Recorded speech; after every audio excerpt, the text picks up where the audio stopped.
All right. I think you should see me live now. All right. All right, chat.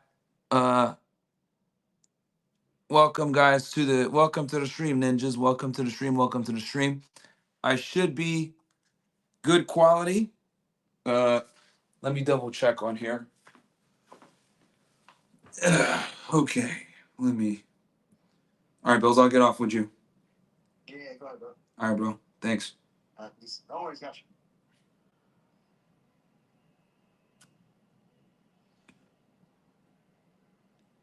All right, let's see here, chat. We should be live. We should be live.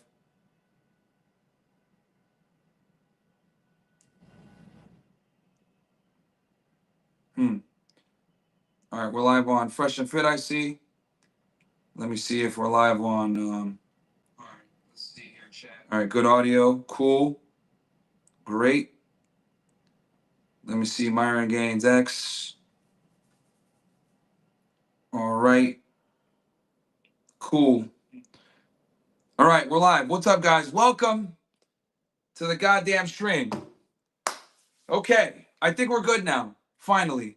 You guys should be getting good audio. You guys should be getting good video. We're good on everything, I think. So let me just go ahead and I'll fix the video for y'all one time. What's up, guys? Welcome to the holy man. Okay, I think we're good now. Finally. I'll just adjust this a little bit for you guys. Bam. We're good on everything, I think. So, all right. All right. Cool. All right, guys. Welcome to the stream, man. Welcome to the stream. Sorry for the delay, man. But we should be good now. Got the internet back on point. Had to do a bunch of stuff behind the scenes, but I think we're good now. Welcome to the stream, just welcome to the stream. We got a lot to talk about today. All right. Day 3 of the Diddy trial. A lot of crazy stuff happened. Okay, since we're treating this like a brand new stream, I'm gonna go ahead and cover some of the stuff. Hold on one sec. Okay, yeah, better quality now. I'm looking at this. Echo? Nah, y'all should not be hearing no echo, bro. You guys should not be hearing echo. Give me O/ in the chat if you guys are okay. There we go. Raise that up a little bit. Give me O/ in the chat if everything is good, guys. Give me O/ in the chat if everything is good. Okay. Give me O/.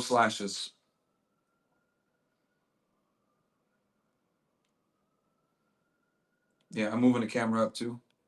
Give me O/.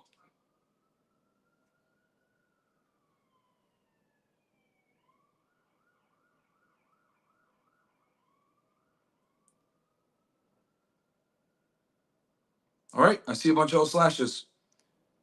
Cool. All right. Cool. All right, guys. So we'll get right into it, man. Sorry, guys, for the delay. We had some technical difficulties. We fixed it though. We got the internet up. We got the stream up. We're good now. So, welcome. Happy to have you ninjas in here. All right, so we're gonna go into the trial day 3. Again, recap day 1. They brought in Officer Flores, who now is an LAPD officer, but was a security guard at the Intercontinental Hotel back in 2016. He was a big witness that talked about when you guys saw the infamous CNN video of Diddy grabbing Cassie, throwing her down, hitting her, all that other stuff. They brought him in for questioning, and then they also brought in a guy named Phillips, who was a stripper that basically was hooking up with Cassie for a couple of years. And this guy was hired as a stripper, ended up becoming an escort, hooked up with her. Diddy would be there in the back watching. Then Cassie took the stand yesterday. So the first day was the first 2 witnesses, the security guard, then the stripper. The stripper went into day 2. Then Cassie took the stand day 2, and then she took the stand again day 3. And the government finished their direct examination on her today. Okay, so let me just move this a little bit this way. Okay. So they finished her cross-examination today, guys. Excuse me, her direct examination. She's going to have cross-examination tomorrow. We're going to talk about what they were talking about during the cross-examination in a little bit. So, okay, let's see here. So let's go ahead and get into day 3 here. Okay, of what went down on that day, right? What went down on day 3. So the first thing is, so the judge walked in at about 9 o'clock, 9:10 in the morning. Diddy was wearing an oatmeal sweater. I was actually in there, guys. I got into the actual courtroom, as you guys know. The first 2 days, I did not get into the courtroom. The third day, I got into the courtroom. I saw Diddy himself, shorter than I thought he would be. He's a lot darker than I thought he would be, too. Hair is fully gray, pretty much. Has a little bit of black spots, but for the most part, it's completely gray. The man's 55 years old, so I'm not surprised. His kids were there. His family was there. They were in the front row. As you guys know, it is very difficult to get into the main courtroom because the marshals pretty much don't let you in if you weren't there in the morning. You got to pay spotters to sit there for you and wait. It's crazy, dude. It's absolutely crazy. It's a zoo. There's hundreds of reporters there from all over the world. I told you guys this yesterday. There was people from Kazakhstan, people from Spain, people from Canada, people from Australia, people from all over the world are here. Every YouTuber that does court cases is here. It's absolutely crazy. All the bloggers are here. So, so yeah, it's nuts, guys. How many people were here? So, that's something to keep in mind. So, the other thing also is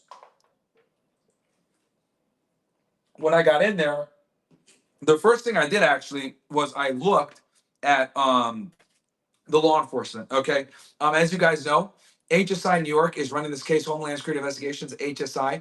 I used to be an HSI agent myself, as some of you may or may not know that are new to the channel. So for me, it was really cool to be there and be able to see where the HSI agents were. Very weird setup, though, guys, in the courtroom. So the way the courtroom is set, the judge is in front, and then in front of him is a table. The prosecutors are sitting there. There's 6 prosecutors, all females. Okay. Then behind them, they have the first uh, table of defense attorneys. Okay, half the table is defense attorneys. The other half, the case agent is there. Okay, I figured out who the case agent was today, by the way, as well. So again, judge first, then first table is AUSAs. Second table, half the table is defense. Then the other half is the case agent with maybe someone else from HSI. Then after that is the full defense table, and Diddy's at the third row. Okay, and behind Diddy sits 2 marshals behind him, and then there's another 2 marshals to his left hand side. Okay, so it's a weird setup. Normally, it's supposed to be defense on one side, prosecution on the other. But in this one, it's prosecution, half defense, half case agent. And as you guys know, the case agent is the person that's running the investigation from the criminal investigator side that's supplying the AUSAs with all the evidence. Then behind that is the defense. Very weird setup. It's a very narrow courtroom, so it kind of makes sense. And then there's 4 marshals there that I could identify, just from their mannerisms and stuff like that. I could tell that they were marshals. 2 behind Diddy and then 2 to his left. And then there was another guy next to one of the marshals that works for the defense team. Okay, so if you guys can visualize that, a little bit weird. Not gonna lie to you guys, a bit unorthodox, but hey, it is what it is. And then his family sits on the front row. He looked back a couple of times, blew kisses to his kids. He would go like this with them after the trial was done. So, he's obviously showing a little bit of strength and resilience here, because some crazy stuff is going on. If you guys saw my podcast yesterday or my stream yesterday, I went over the intimate details, very intimate details of what Cassie said on the stand. A lot of it is pretty graphic, guys. It's actually incredible. Everything from freak offs with a bunch of other men to then, ejaculating on her or in her, and then him taking the semen and putting it on him. Very strange stuff. Cassie dressing up, jumping in, inflatable pools of, Astroglide and baby oil, making a Diddy directing the sex scenes, telling them that they need to be glistening with baby oil. Absolutely crazy stuff, man. Absolutely crazy stuff. Also, another thing, Cassie, when she was there, her husband was there. I saw him, I saw her mom, and I saw her brother. Okay. The testimony that she gave today, I could see how difficult it was on her family. We're going to get into that as well. So crazy. And then also, there was a group of HSI agents that are there just for security. And I noticed them, they're in the back. They sit in the back, right-hand side, And I was actually chopping it up with them and talking with them. Really nice guys, super professional. Obviously, with a high stake case like this, it makes sense. Cassie's obviously a famous person. She's scared for her life, so it would make sense why HSI is escorting her around. Because I noticed that they had a room off to the side whenever we weren't in court. They would take Cassie, bring her to the back room. AUSAs were there, HSI agents were there. There was like 5 of them, and they would protect. They would provide, protection and security for her. So I assume they're the ones that are bringing her to and from court. And then when she's not on the stand, they're putting her back there. She's like 8 months pregnant, chat. So that's all. This all makes sense as to why, why I guess they're doing this with a high profile case like this. This is the biggest case, guys, in hip hop history, I would say easily. I've heard, I'm listening to a lot of the reporters in there, and a lot of them are saying they've never seen a case with this many reporters there. It beats Tekashi 6ix9ine, it beats Jeffrey Epstein. Trump they said was crazy as well, but they said there's even more people for this than Trump, which is absolutely wild. So we'll see what happens. We'll see what happens, guys. But courthouse is packed, wild. I got in the main room, which is lit. But yeah. So, and we got 2,000 you guys watching on Myron Gaines. Awesome. And then I think we got another, let me see here how many of you guys are watching on Fresh and Fit. And I'm going to be live here, guys, for a bit. We got another 600 on Fresh and Fit. And then we got a bunch of you guys watching on Rumble as well. So, shout out to all you guys. Love you, ninjas. Let me look if I can go in here. Let me see if I can go in here and monitor the chat. Did you get in because of the rain? I don't know why I got in, to be honest with y'all. Oh no, actually, excuse me. No, one of my guys hooked me up. A guy named Mel. I'm gonna introduce you guys. I'm gonna do a video with him tomorrow. He hooked me up. Shout out to him. I do have 2 phones. I have 2 phones, chat. I'm monitoring one here, and then monitoring this over here. So yeah, guys, like the video for me. We're live on all platforms. Live on Fresh and Fit. Live on Castle Club. Live on Rumble. Live everywhere. Okay, so let's get into it, guys. We talked about me getting in there, what I saw, the agents there, AUSAs. Obviously, this is a very unorthodox case. You don't normally see stuff like this, but hey, it is what it is. Okay, so I go in there. Diddy's wearing an oatmeal sweater with some gray khakis. Hair's gray, darker than I thought, but he was, looking back and giving kisses to his family. Um, the there were the beginning part before they brought the jury in. They were talking about logistics of witnesses, cross exams, and direct. We're going to get into that a little bit later. The defense and the prosecution were arguing quite a bit about a bunch of different stuff. They also marked exhibits. There was quite a bit of discussion, guys, on showing some of the exhibits that were pornographic. So as you guys know, these freak off videos, the government had stills from the freak off videos that had Cassie, engaging in sexual activity. So they were making sure that they only showed what was required for the jury. And what ended up happening, chat, was they showed the images, but they did not show it to us. Only the jury and Cassie was able to see the pornographic images, the government exhibits. Okay, so we didn't see any of it. Also, the government and the defense spent a significant amount of time arguing about direct examination and cross examination. So you know what? I'll save this for the end because they brought this argument back up later on. But they spent a good amount of time in the beginning before they brought the jury in, guys. The defense and the prosecution were basically going back and forth, arguing 2 main things: the pornographic images, the government exhibits, how they would be shown, and then the second thing they were arguing was how the defense was going to approach Cassie on direct on cross-examination. Okay, and as you guys know, cross-examination, it was in the defense gets the ability to question the government witness. Direct examination is when the prosecution talks to the government witness. So in this case, it would be the AUSAs talking to Cassie. Cross-examination is the defense talking to Cassie, okay, or a government witness for that matter. Give me one sec, Judge, just so I can make sure I can monitor the sound. Okay, cool. All right, so let's get into it. So 9:55. So we start. The judge walked at 9:10. We started the court actually at 9:55. We actually started the court hearing. They brought the jury in, etc. So Cassie comes in.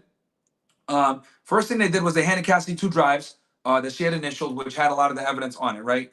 Then they went into, and then the jury makeup as well.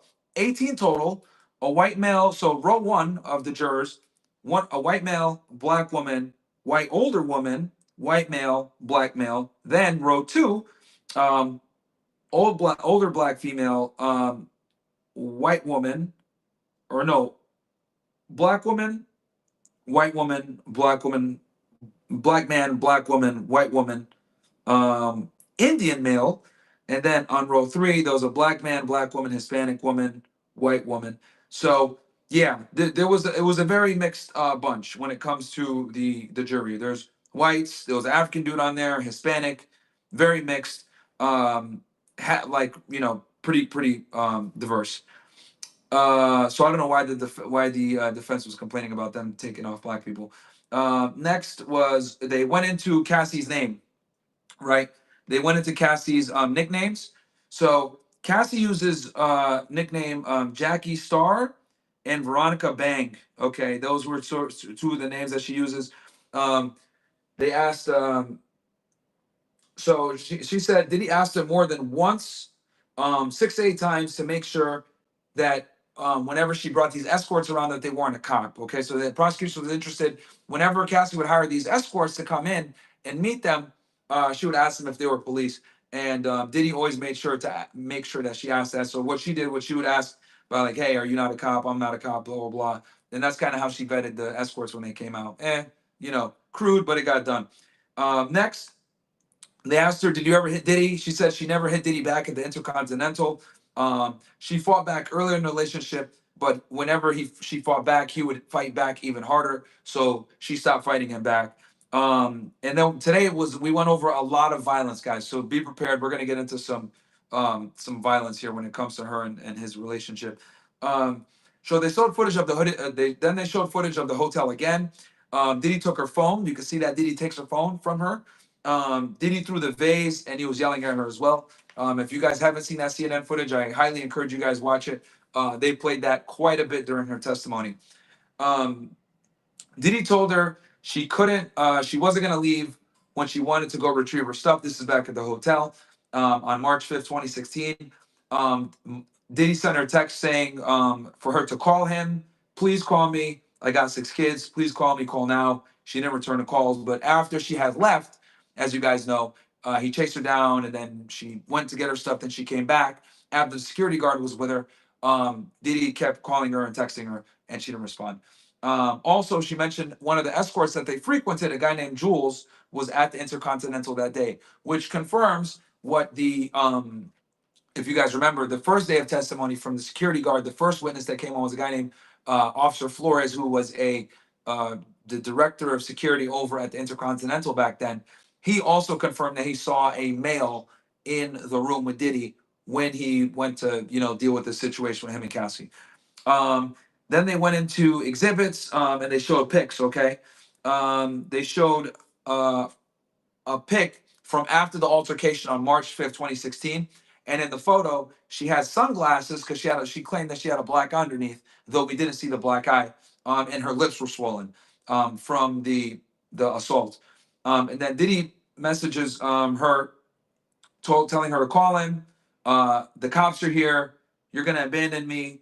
Call me. I'm about to be arrested. If you don't pick up, you'll never hear my voice again. And this is again him texting her more after March 5th. So when she left, he texted her, and then he continued to text her after that, and she didn't respond. So later on that day, he went to her apartment. Remember, she had an apartment in LA at the time. Her best friend Carrie Morgan was there, saw her black eye and busted lip, and she called the police. So the LAPD shows up to look at Cassie, to look at the black eye and the busted lip, but she refused to tell them who assaulted her. The cops asked her, "Hey, who beat you? Who hit you?" And she didn't want to snitch on Diddy, so she didn't say anything, and they ended up leaving because obviously, if she's not going to tell them who it is, what are they doing there, right? Then let's see here.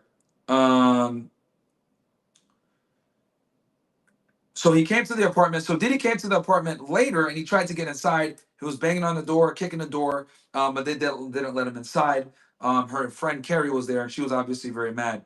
But he didn't get inside that day. Then she went to Diddy's security that day, a guy named D-Rock, okay? And when the prosecution asked her, why did you go to D-Rock's house? She claimed that she stayed there with him and his family because she got along with D-Rock. He went there, he had a family and a wife. So she went there because he was the only one of the few people in LA that she trusted, but he was one of Diddy's security guards. But she said that she was close with him. Um, let's see here. And then they showed a picture a couple of days later of her wearing a gown and sunglasses in Diddy's bedroom.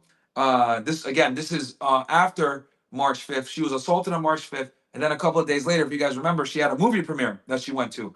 And um, at this movie premiere, she had to wear makeup to cover up her black eye. And they showed pictures of her and Diddy on the red carpet for the movie premiere. And she had a bruise on her arm as well. We saw pictures of that. Um, that part, I guess she didn't have makeup to cover that part up. Let's see here. Um, the prosecution asked her, "Hey, was it normal for Diddy to show up at your house unannounced?" She said yes. He would bang the door. He would yell at her to open the door sometimes, and she wouldn't do it, depending on if she was scared.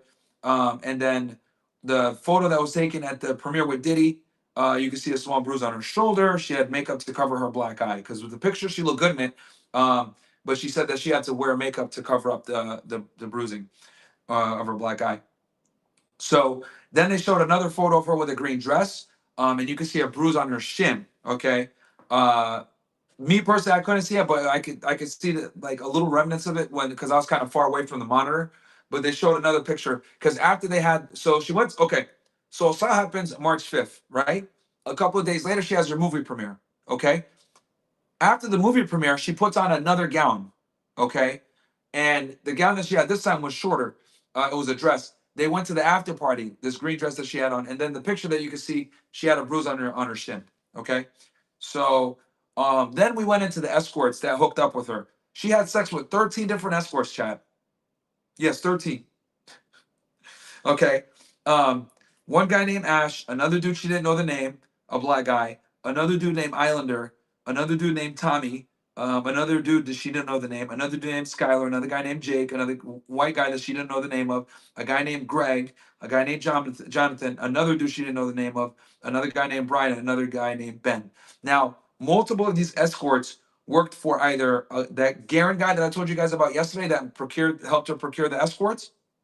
Um, or Backpage, Craigslist, or dating websites.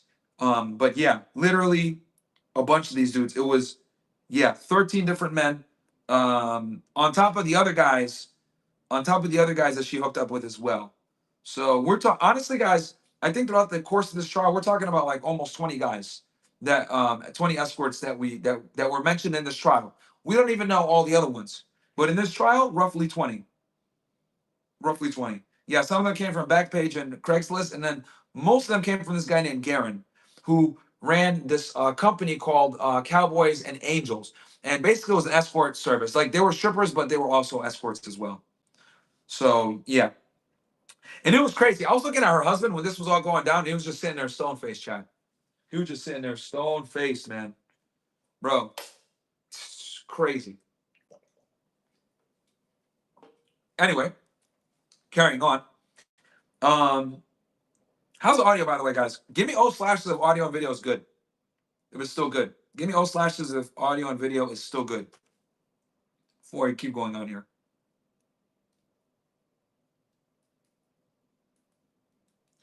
Give me O slashes. Everything is good with the audio and the video still. And we'll keep cooking. Some idiot said mediocre, but it's fine. Fuck you. Bro, this is a one-man show, man. And I don't know why the internet is being lame at the hotel now. Video cues work? Okay. All right. As long as the audio is good. Okay, so now let's get into June 26, 2016. Diddy messaged her, we have to have a proper freak off without K. And that was referring to ketamine because basically when she took the ketamine, she would kind of get out of it and it would make her very sick. But she liked ketamine. She said it was her favorite drug because it would help her disassociate better when they did the freak offs. But Diddy didn't like the way that she looked, that she would behave when she was on the ketamine because I guess she just couldn't perform as well. Um, Also, she didn't like kissing the escorts, but Diddy told her to do so anyway. Let's see here. Next, Diddy threw her 29th birthday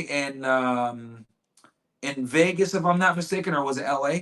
She wanted it, so she had her 29th birthday. She wanted to do karaoke with her friends at a place called Blind Dragon. But Diddy, selfish person he is, tells her, "No, we need to do a freak off." So she goes to do karaoke with her friends, and he keeps calling her and bothering her to do the freak off. So she eventually left her karaoke on her birthday early to do the freak off on her 29th birthday.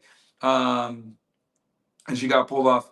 So, uh, and then basically she brought up Diddy would bring up the freak offs to blackmail her, and he always threatened that he would release the freak off videos to embarrass her. Um, Also on July 22nd, 2013, she messaged Diddy to please delete the stuff off of his phone. Diddy claimed to have deleted them, even though he didn't. Okay. Then we took a break. And then so there was text messages from March 9, 2014, and she uses the name Pop Pop for him, as you guys remember. She uses the name Pop Pop, because that's what her grandfather used and that's what he wanted, which is kind of weird. But anyway, so she gets word from this guy named Sojit that he heard that there were sexually explicit videos of her. Okay, so she meets up with Soja and DJ Wookid to talk about the explicit videos. Diddy, when she tells Diddy, "Hey, this guy Soja and DJ Wookid are talking about explicit videos," and Diddy messaged her back not to let them out of her sight. Okay, so she went from Atlantic City to New York City with this Soja guy. They were coming back from a party, and then they sat down and they had a discussion with Diddy and all these people about whatever. Um, and then after, and that's, I guess that's the first instance where people found out about these freak out videos, was this guy Sojit and DJ Wookid, but I guess it got killed. I guess Diddy might have intimidated them or whatever, and it didn't get out there. Um, and then she mentioned how after a freak off with Diddy, they take IVs, they go get food. They had chefs that would cook for them, and they would get massages. She was talking about how they would recover after freak offs. I guess they'd, yeah, DJ Wookid chat. Yep, DJ Wookid. Let's see here. She also mentioned how she was addicted to opiates. Opiates. They made her feel numb. She got frequent UTIs. She did freak offs with her UTIs, guys, and it was very painful for her. She also mentioned how she got sores in her mouth and UTIs, and she still got forced to do these freak offs. Um, she would feel really weird and achy after freak offs and dehydrated. She felt empty after the freak offs and gross with herself, especially if she didn't spend time with Diddy after. As you guys know, she would do the freak offs if she spent time with Diddy after, but if she didn't, she said she would feel really empty. But yeah, bro, UTIs and sores in her mouth. Shit's crazy, bro. And I was like looking at her husband when this was all going down. I was like, holy, man, that's tough. That is tough. Um, let's see here. But carrying on. And also, guys, do me a favor. Like the video for me, guys, please. I'd appreciate it if you didn't just like the video. Uh, let's see here. What else do we got? Okay. She said that also that Diddy would take her to sex clubs. Okay, so they didn't just do freak offs chat. They went to sex clubs, and these sex clubs apparently were clubs that had rooms in them where you can go and have sex, and that's where he kind of exposed her and told her about the swinger lifestyle. Um, she said that she would go, but she didn't want to go. One time they went to a sex club and they brought Jules. Jules is one of the main escorts that they used. And Jules brought a chick with him. She took drugs there, GHB and ecstasy. She would have sex with Diddy and Jules at the sex clubs. The prosecutor then asked her, "Hey, did you want to ever have sex with Jules?" She said no. And she drank a lot of the sex clubs to kind of numb herself from the pain. Um, then the prosecution went into asking her if there were times that she tried to leave freak off. She said yes, she did try to leave freak offs a few times. She claimed that time at the Intercontinental was one of the times she tried to leave. She said that she has been injured at freak offs before. And she also mentioned how Diddy had put her hands on her and beat her up before. Escorts have seen her get hit. Jules is one of the main escorts that have seen her get beat. Um, and she knew that and you know they wouldn't do anything, but you know after the beating would happen, you know, the escorts would pull her to the side and ask her if she was okay and stuff like that, but they didn't actually do anything to stop it. Pussies, I guess. And the prosecutor then asked her, hey, when Diddy would beat you, where would he hit you? What cities did he attack you in? And he beat her in New York City, Los Angeles, and Miami. Okay, so that obviously is very important for establishing interstate nexus. Give me one sec, guys. I'm gonna get some water real quick. Give me one sec. Oh shit, I got water right there. And then let me see if I can turn this light off. Maybe turning the light off will make the quality better for you, ninjas. Give me one sec. Maybe this will make it better. Let me know if that makes it better. I got some water right here. Turn the light off. Hopefully that helps. I think it's a lighting issue. Anyway, let's keep going. Because I look kind of orange in the fucking video. Let's see what we got here. Yeah, it's a little bit better. All right.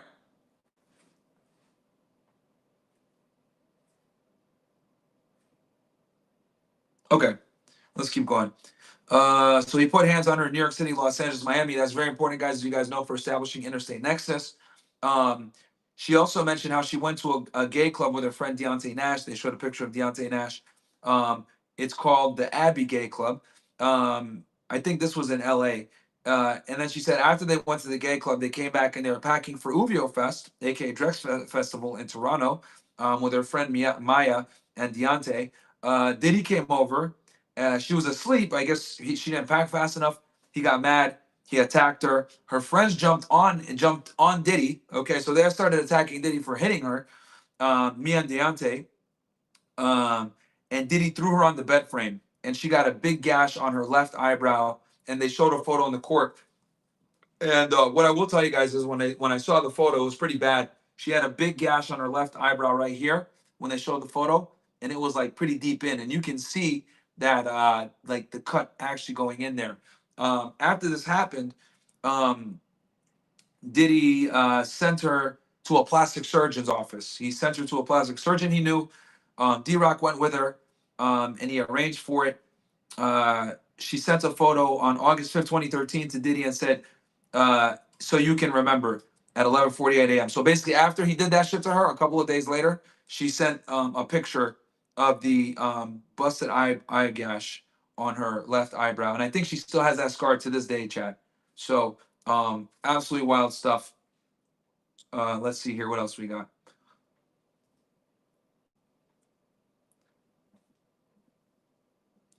And guys, if you're gonna, I got access to, I also got access to stream elements now, so I can actually see your guys' chats when you send them in on MyronGainsX.com. So if you send in a chat on MyronGainsX, I can actually see them now, guys. So feel free to donate on there, or if you want to donate on Rumble Rant or on Couch Club, whichever you guys choose. Um, Regardless, however you choose to support, I appreciate it. As you guys know, this channel is demonetized, so we're doing it for the love of the game, baby. Okay, let's keep going. Let's see. She went to the plastic surgeon's office. She sent him the photo of her eye gash. Did he send her a message back? You don't know when to stop. So he didn't even apologize. He just said, you just don't know when to quit, huh? So next, they showed her a picture. They showed a picture of her and French Montana at the Uvio Fest, and you can see in the picture she's sitting there with her legs crossed, and she has her hair covering the left side of her face. She kind of styled her hair in a way so it covered the left side of her face so that you wouldn't see the scar. They then went to the Hamptons. She got a motel there for a freak off because Diddy wanted the freak off. So they go from he bust her head right after she went to the skate club with her friends, and he got in an argument with her. He was mad that she didn't pack fast enough for the Uvio Fest. They go to Uvio Fest. They come back. They go to the Hamptons, and then he's pretty much is getting a freak off at the Hamptons hotel. She made it. She wanted it. He wanted it, and Dave was the escort in that one of their main. So there was two main escorts. I realized, guys, during the course of the situation, there was a guy named Dave and there was a guy named Jules. Those were the two main escorts that Diddy utilized. Okay, both black guys. She said she blacked out and woke up in the shower nude. Dave and Diddy were freaking out, and they still continued to freak off after the fact because she took drugs and she blacked out. So she wakes up in the shower naked, doesn't know what's going on. And when they realize that she was okay, they're like, oh, okay, let's just go ahead and do a freak off Anyway, let's just go back to doing freak off. So these guys are crazy, bro. Totally like wild shit, man. Wild shit. It's like you got to get your rocks off, you know, by any means necessary, I guess.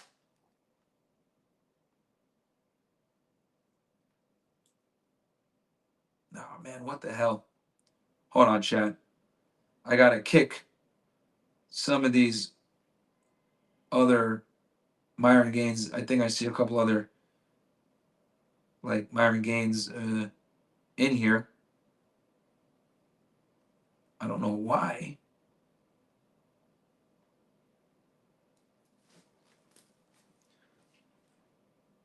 All right. All right, let me just close that shit. Let me chat. I just want to make sure that it's not shitty. It's a little choppy. I think we're fine. Okay. So let's see here. So she blacked out. Okay, August 13th, 2013. Photo of eye gash healed up. She took another photo of the eye gash that she had healed up a bit. Granted, she did go to a plastic surgeon, I think, for that. Her and Diddy got into another argument over her taking drugs from him. She stole some drugs from him, and they were in somewhere foreign, and they were hanging out on a yacht, and he kicked her off the yacht with without her shoes in the morning, and she had to leave and fly back. And when they flew back, I think it was in France. They were in France. When they were flying back from France, they were on a plane. They flew commercial, and she tried to not sit next to Diddy. Diddy sat next to her anyway, and basically he pulled out a laptop and started showing her the sex videos, the freak out videos, and said, "Hey, I can fuck you up and show these videos at any time." And then she said at that point she felt very trapped.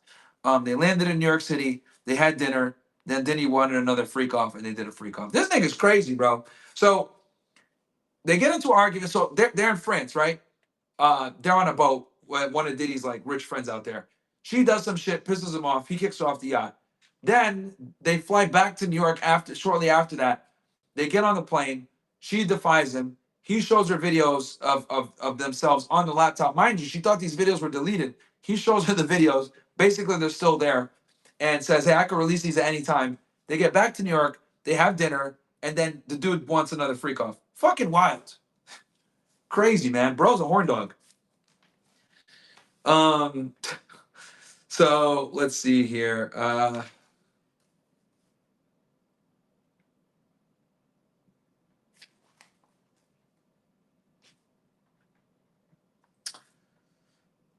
Let's see here. Okay. She told Diddy she did not want to do a freak off on multiple. So the AUSA asked her, "Hey, you guys do these freak offs often. Did you ever tell them that she didn't want to do them?" She said, "Yes, she didn't want to do freak offs multiple times." Cassie said she took Valium when she had anxiety to help her relax. It's similar to Xanax.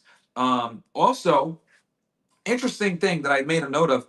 She sent Diddy a heartfelt message on Father's Day chat, saying that she loves him, he's a great dad, and all this other stuff.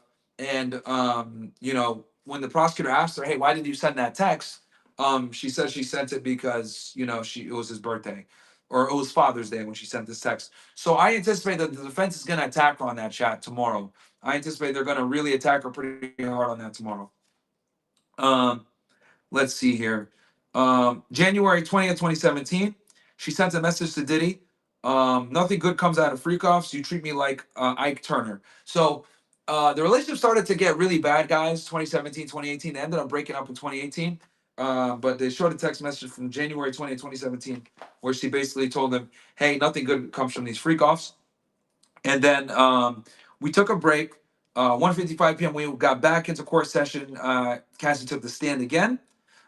It was AUSA Johnson that was questioning her on direct, by the way, guys. The blonde, it was a blonde AUSA, her name last AUSA Johnson. Anyway, so they showed images of Cassie. So after the break, and we came back from lunch, this is when they started showing images of Cassie with these escorts. Now, mind you, these images, we did not see them. Only the Cassie and the jury saw them. Nobody else saw the images, and these were pornographic images of her during these freak offs. Still images from the videos. So crazy, crazy stuff. Hold on, chat. Let me see if I can upgrade the. Hold on. Let me take a. I know what I'm gonna do. Let me go ahead and close out the Rumble Studio and come back in, and you guys should be. You guys should.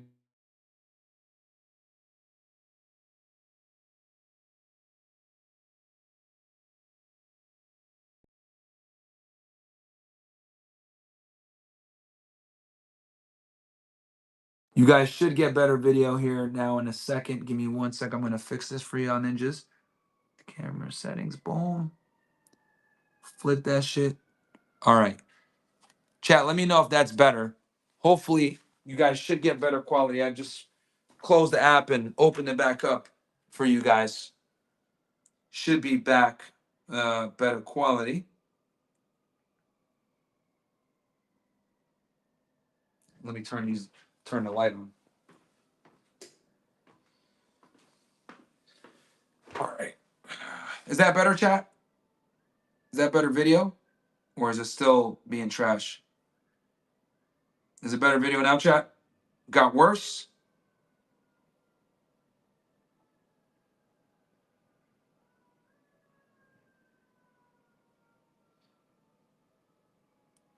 Yeah, I think it's better now. I think it's better now. All right. Cool. All right. All right, cool. Let's keep cooking, chat. Let's keep cooking. All right. So so yeah, so they showed these images, okay? If you guys want to know, I actually wrote the exhibits down for you. It's government exhibit 602. Oil on Cassie, standing taken during freak off, admitted under seal. X pieces of evidence did not show to us, only to Cassie and the jurors. So yeah, if you guys are interested, it was government exhibit 602A. That was the goon content for you ninjas. All right. So they asked her, hey, when did Diddy start getting violent? She said Diddy got violent in the first year from 2007, beginning of the relationship. Um, there was physical abuse. They asked her who saw the physical abuse. She named Malik Fahim, who was one of the security guards' assistants, security, Mia, a couple of these people. George Capron quit. D-Rock also saw her getting abused. She admitted to initiating some of the fights with Diddy, though. She did admit that she initiated some of the fights with Diddy, being a pain in the ass. Okay, the quality is way better now. Let's go. All right, we lit. Awesome. Okay, every time it drops like that, guys, I'm gonna go back and fix it for y'all ninjas, because the internet should be fucking super fast.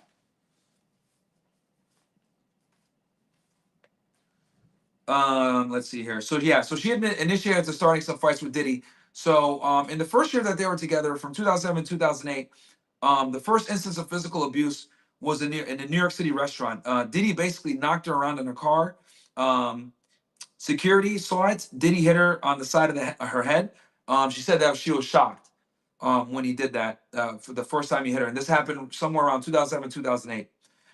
Then in January of 2009, they were at Ace of Diamonds in Los Angeles.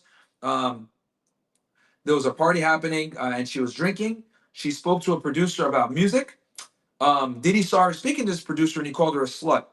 So when they got back into the SUV, she fucking punched him. She went, she punched Diddy right in the face, chat. Okay. After he punched her, after she punched him, excuse me, he got pissed. And she said that his eyes like turned black. Okay. And he basically threw her into the floorboard of the SUV and he started stomping on her head. Okay. And she was putting her hands to cover herself while he stomped on her. And she said that he was beating her for like damn near 10 minutes on the whole ride back. Okay. Um, she got out and ran when they got to the house, and security chased her, grabbed her, and brought her back to the house.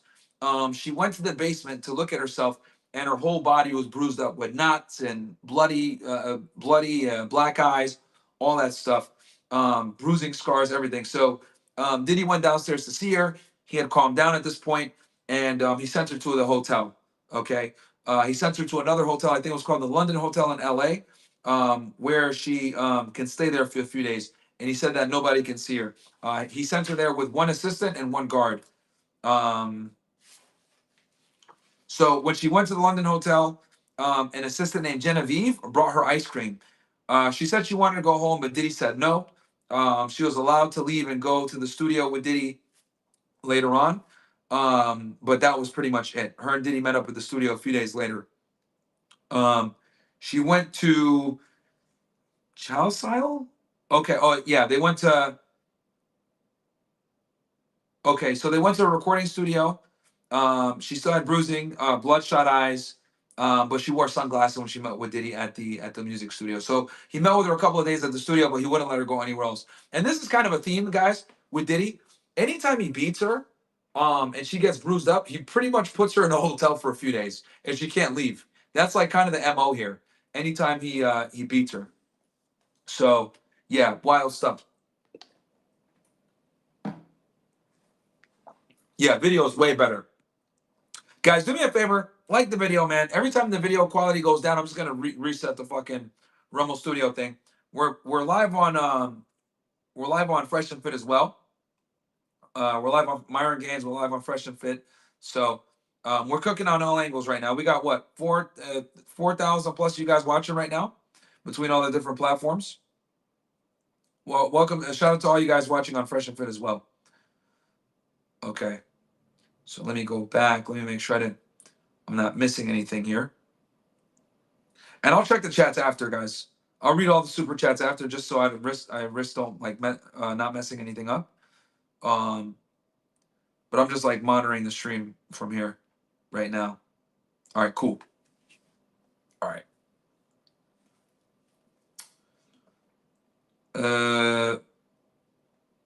Okay. So she stayed with a girl named Mila at the Beverly Hills Hotel.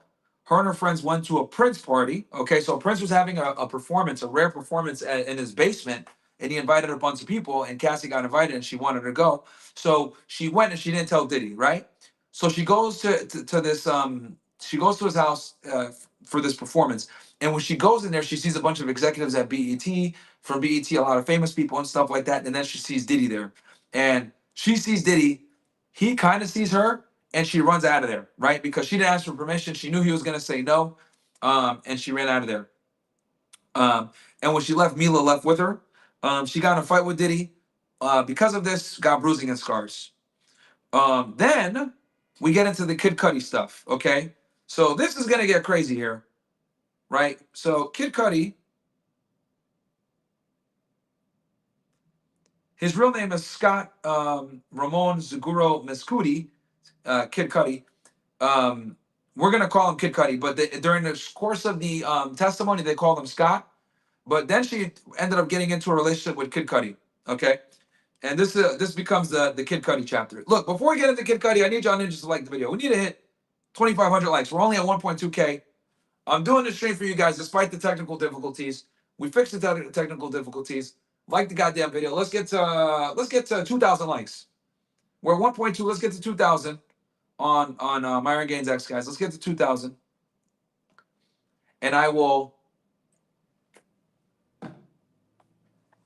keep going.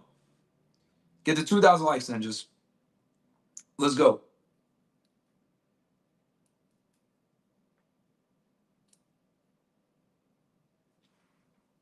We're 1.3. If you're watching on Fresh Event, open up a tab. I'll open it up on Myron Gaines X. Like the video. Let's get to 2,000.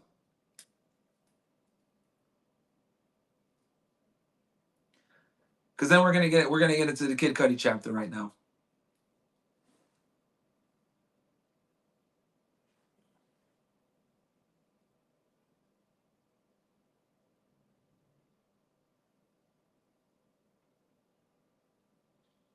What are we at? We're at 1.4. Come on, guys. 2,000, my ninjas. 2,000. Should be easy enough.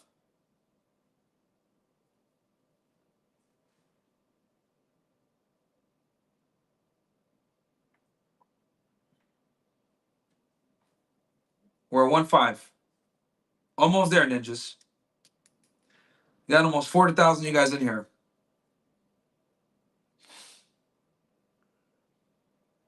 Let me check the battery on the phone. Make sure don't die on us like last time.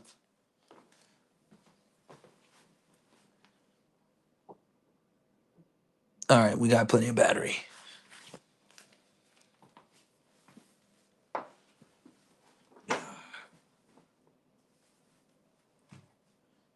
All right, we're at 1-6, guys. Come on, ninjas. This should be easy. 400 more. Smash that like button, guys. Smash that like button, ninjas.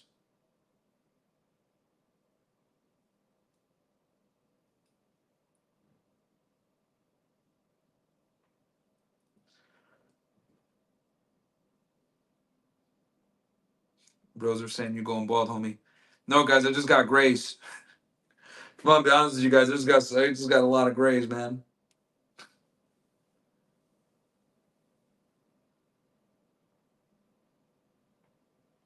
What are we at? We're on 1-6, guys. Come on, man. 2,000, bro. Should not be so hard, man. If you're watching on Rumble, open up another tab, ninjas. If you're watching on Rumble, open up another tab, ninjas.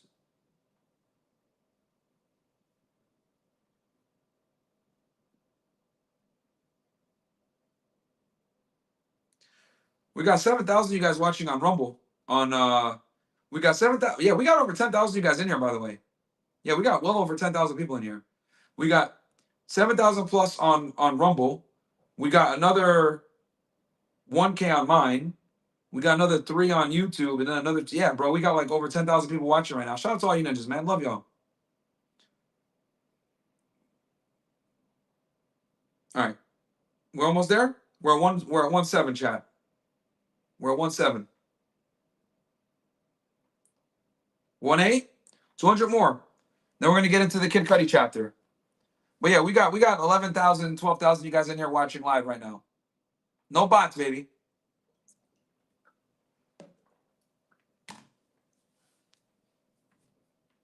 I will tell you guys this funny story while we wait to get to 2,000. So a couple of the agents recognized me, chat. Because obviously, they just, everyone remembers shit. So everyone knew that I was like the guy that left, resigned from HSI to, pursue a YouTube career and shit like that. So a bunch of them were showing me love. It was really cool to connect with them. A couple of them, I was chatting it up. One of the Marshals guys knew who I was. That was there. He was a Palestinian guy. Shout out to him. It was, oh, Myron, you still on the job, bro? What are you doing here? I was like, no, man, I'm still doing a podcast and stuff. So me and him talked a little bit. And then a couple of the HSI guys, one of them, I think I worked with him before. He came right up to me and we're chopping it up. And, I was telling him how, what ended up happening, why I ended up leaving or whatever. And they were telling me about the case and everything. I was like, hey, man, because, guys, this is a huge case. This is the biggest hip hop case ever. And the fact that HSI is running it is a big deal. And I was telling them, I was like, guys, you guys got to do better fucking marketing. I can't be the only person that's out here saying this is an HSI case. Everyone thinks it's FBI. And they're like, yeah, I know, bro. I'm like, bro, what the fuck, man? Like, you guys got to get better PR. Like, goddamn. Like, I shouldn't be the one explaining to people what HSI is, what the mission is, what type of cases you guys investigate, like, fuck, man. So, yeah, bro, yo, HSI PR, the director, my old boss, Anthony Salisbury, I'm calling you out. Bro, come on, man. You guys got to have better marketing. If you guys need me to go ahead and consult with y'all, I'll do it. But this is ridiculous that people think that these are FBI cases when they're not. HSI needs way better marketing. And Tony Salisbury used to be he was my special agent in charge. He was my boss when I was in Miami. Now I think he's like the EAD, executive associate director. So he's like one of the top guys over HSI now. So, dude, we got to get the marketing better. We got to get the fucking marketing better. I want the agency to win. You know what I mean? So, yeah, better marketing, man. Let's see here. What are we at? We're 1.9. Smash that like button, ninjas. Anyway, let's keep going. So, 100 more likes, guys.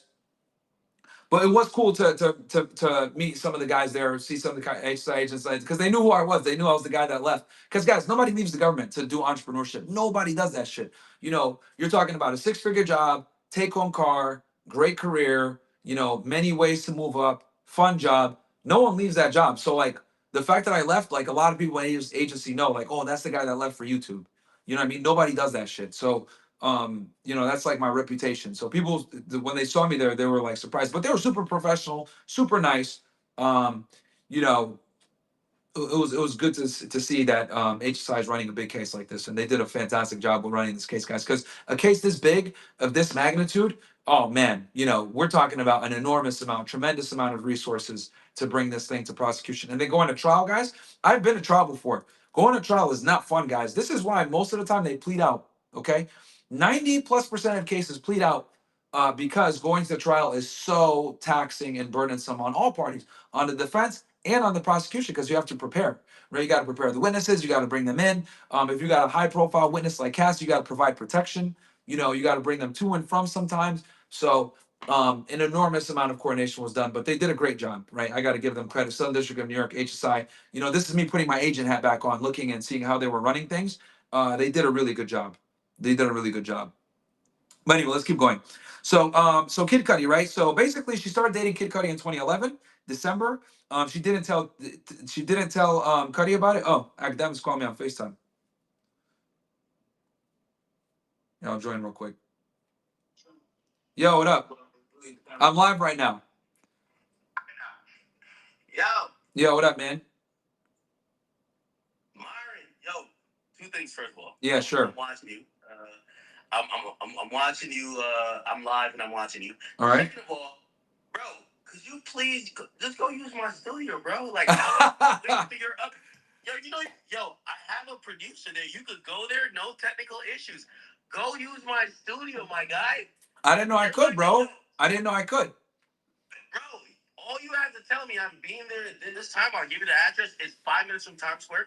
Go use my studio. Oh shit! I didn't know that, bro. Bro, you could have been there. Yo, we could even give you your, because I know how you like to run your own streams.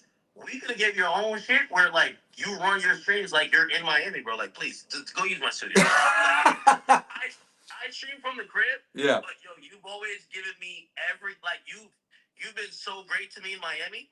Please go use my studios. I have 3 studios. Here, I'm gonna say, guys, say what up to Akademiks, guys. I got him on FaceTime right now. I appreciate that, man. And I'm sorry, bro. I know everyone's mad at me right now. Like, yo, what the fuck? I'm watching you right now. Mike, I'm telling you, I don't care how long you're here. I don't care what time it is. Just tell me how. Bro, you're my guy. First of all, it's a studio I rent out. I didn't even know you had it, bro. I didn't even know you had it. Bro, I'll give you a fucking key. It doesn't matter. You could just go, log into the computer, and set up a stream. All right, I'll do that from now on. I apologize to you and everybody else that's watching. Bro, it's so bad. Akademiks call me, man. It's so bad. No. I'm watching you, and yo, let me tell you this. You're giving like I was watching you, and I said, yo, Myron's giving. Yo, I've been this whole time. I'm clicking on 50 other people's things because I'm at the crib. Yeah. I'm in Jersey. I'm at the crib, and I'm like, we don't have a breakdown of who's in the jury pool. Of course, my man Myron, my man with a notepad, knows who's in the jury. And I'm like, bro, he shouldn't have internet problems. You could go to my studio. How about this, bro? How about me and you sit down and do a stream tomorrow at like 5:30? Well, remember, tomorrow's my show. Anytime after. Okay. Tomorrow's my show. 7. How about we just go live on your shit tomorrow then? So I'm doing the live show tomorrow. Yeah. But Friday or anytime else. But also, like, I want you to, like, first of all, bro, when I come to Miami, you guys make me feel so comfortable. Oh yeah, bro, you already know. I want when you're here, you should feel comfortable. Use all of my resources. Just tell me, I'll tell you the address. Be like, I'm coming here. You could say I'm going to be streaming for 8 hours. I don't give up. All right. Cool. I just didn't know. I honestly didn't even know you had it, bro. I know you got a good studio in your house and shit, but like I didn't want to crowd or be a dick or anything. Well, the other studio that we did the interview with Brittany Renner, so that's the off the record space. We have another space, bro. Just come on, dog. All right. I'll use it. I'll use it tomorrow. I'll use it tomorrow. Put like this. You realize that my biggest interviews on off the record, I use your space. Yeah. Yeah, that's true. So, yeah. Use my shit, bro. Like, it's all good, bro. Listen, I pay 15 bands a month for all this shit. Yeah. Whether I go there or not, I barely go there. Okay. All right. And I pay employees. So, like, cool. Dog, just give me a time. I have somebody. I'll be there tomorrow at like 5:30 then, if that's cool with you. I bet we'll do it. All right, cool. Okay. Yeah, man. I appreciate that. And Is there anything you want to ask me, bro? Since you're on stream right now, you want anything you want to ask me about what went down today? You're doing no. I'm watching you live. You're doing a great breakdown because you're explaining everything sequentially. You know, this whole time with this Fed case, and by the way, you know, obviously, so my podcast, the live podcast is tomorrow. Yeah. My birthday's in 2 days, but after that, you know, that's when I want to tap in with you because I do want to go to like, how do you get into the court? Oh man, dude, it's a nightmare, bro. I only got in today. I only got in to see Diddy today. Really? Today is the only day I saw Diddy. The other 2 days, you have to go to the adjacent courts, bro. It's a pain in the ass. You either got to pay a sitter or like kind of know somebody, which I did get a hookup today, because some people recognize me. But yeah, bro, it's a pain in the ass. And for me, I want to get in there because I went in there, bro, and I knew exactly who was who. I knew who the AUSAs were. I knew who the agents were. I knew who the marshals were. So that's why I wanted to get in there so I can identify shit and figure out who's in there. That's why I wanted to. But like honestly, after today, if I don't get in there again, I'm not gonna like, it's not gonna the end of the world. But the biggest thing for me was being able to get in there and figure out who is who. I know who the case agent is now. They got him off to the side and shit. Cause honestly, bro, the case agent is like the most important person. I gotta shake that nigga's hand. Like that's the person that really put everything together. But nobody knows that type of stuff unless you're on the job. All right, you're not leaving New York City without number one, me and you doing a whole bunch of stuff. There's a bunch of people here, and I feel like Yeah, we need to do a sit down, bro, on this shit, man. Cause I got so much notes. Oh shit, I'm losing you here. I'm losing you here, Ak. I don't know if your connection or mine. I'm losing you here.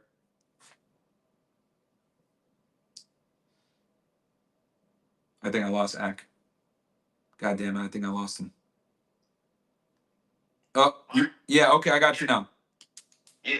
So we got to get this going on. I don't know how long you plan to stay here. I was gonna leave. I was gonna leave like Sunday or Monday, but if you want to do something, we could do something this weekend or whatever. After tomorrow night, first of all, I need you to show tomorrow night. Yeah, I'll show up tomorrow. And I told all these motherfuckers, Myron's my guy. I love Myron. I'll put extra security. I don't care if none of y'all niggas like it. That's my man. So I rock who I rock with. No, I'm all right, bro. You don't got to get extra security for me, bro. I'll be all right. No. You my guy. Anyway, beyond that, I just want you to use my studio, bro, because, yo, I'm going to be honest with you. Bro, I remember panicking in New York City. In Miami. Bro, I shot the first 6ix9ine and Wack podcast. It went crazy. Bro, I signed a multi-million-dollar deal with Spotify. And you were the person that shot our kickoff episode. Do you know what that means, bro? Hey, So, bro, that's just good for me. If that helped you, that's all I give a fuck about. That's all I care about. But just like how you're loyal, I'm loyal too. You're not gonna come to New York City and stream in a fucking motherfucking hotel. You're gonna go use my studio. I appreciate that, Act. What I'm gonna do is I'm gonna have my guy make an account on our computers that you could even, if you want to just be there by yourselves and stream it, because I know you, or somebody can set it up for you, you could do you on a regular, but you could do it in a very, not only safe place, but you could do it in a place where, number one, it's a professional, it's our studio. I appreciate that, man, greatly, bro. Because and I'm glad that I didn't even know that led to the Spotify deal, and locking it in. But bro, as long as if I help my friends, that's all I care about, bro. As long as you got a big W out of it, made some money, that's all I care about. That's a W for me. Bro, I got the big Spotify deal, and then we need a big kickoff episode. 6ix9ine hit me up. We said, okay, me, 6ix9ine, and Wack. We had to do it in Miami. Shout out to Fresh. I love Fresh. Yep. You're covering up logos. What I'm saying is that you're in New York City now. I'm a loyal nigga, just like how you're a loyal nigga. I need you to use my studio, bro. I'll use it tomorrow, 5:30. I'll use it tomorrow, 5:30, and then we need to do something. I'll go tomorrow like 5 or 5:30 so I can make it for your thing. And then let's do something on Friday, bro. Me and you, let's do something on Friday. Yeah, I'm with it. All right, cool. I'm still watching you, so like I'm a little bit. Is there anything you want to ask me then? What before I hang up with you that you want to know in particular? No, I'm gonna ask you in person. Okay. I'm glad you did the jury, because I was always wondering about the jury. Remember, they brought up the It starts with a B. I forgot what application where they were like, hey, the prosecutor struck 7 of 9 black people. Oh, I can tell you why they did that. Go ahead. So the main reason why they struck the 7 people, I actually wrote this shit down. Give me one second, bro. I wrote down exactly why they struck them.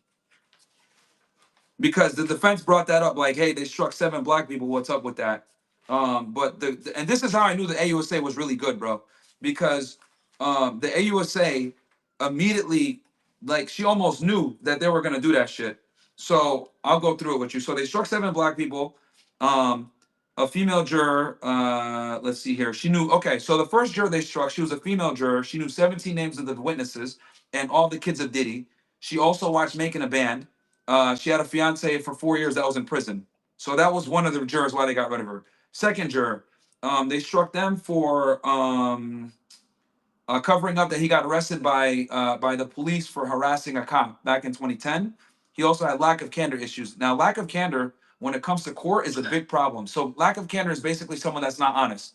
And what ends up happening is that automatically destroys you as a character witness, and they don't want you on the jury if you have lack of candor issues. He also had domestic violence problems. That was the second juror.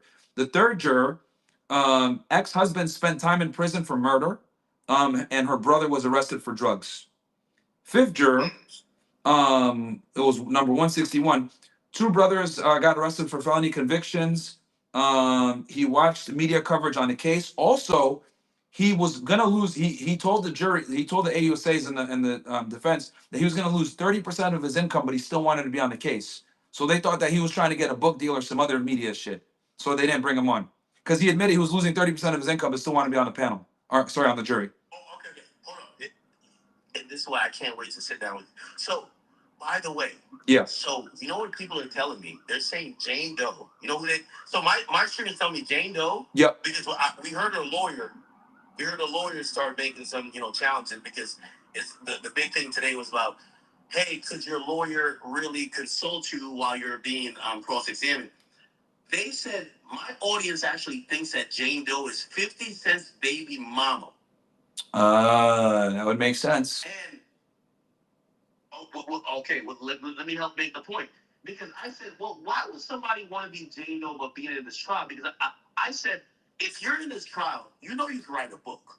A juror could write a book off this trial. Bro, Cassie wrote a book. Witness could absolutely write a book. Yeah. However, maybe you don't benefit from a book. Maybe Uh-huh. you have a rich baby daddy. Maybe Uh-huh. you have some other situations that might embarrass you. So I don't know if it's 50's baby mom who would be Daphne Joy. So do you know? I don't know, but I'll tell you this. I'll find out though who it's gonna be because she's gonna have to show up in person and testify. And I do know that Diddy, it always rubbed him wrong when 50 would make fun of him and say, "What you mean you want to take me shopping?" Remember that? So Yeah. that always pissed Diddy off. So I wouldn't be surprised if he did that shit. He met this woman in 2020 and she has a kid, and he paid for her. He paid for all her shit. So we'll see what happens. The Jane Doe, yeah, they met in 2020. He met her in 2020. She had a kid. Chat, yeah. Please look up. When? No, 50's kid was born like 2 years ago.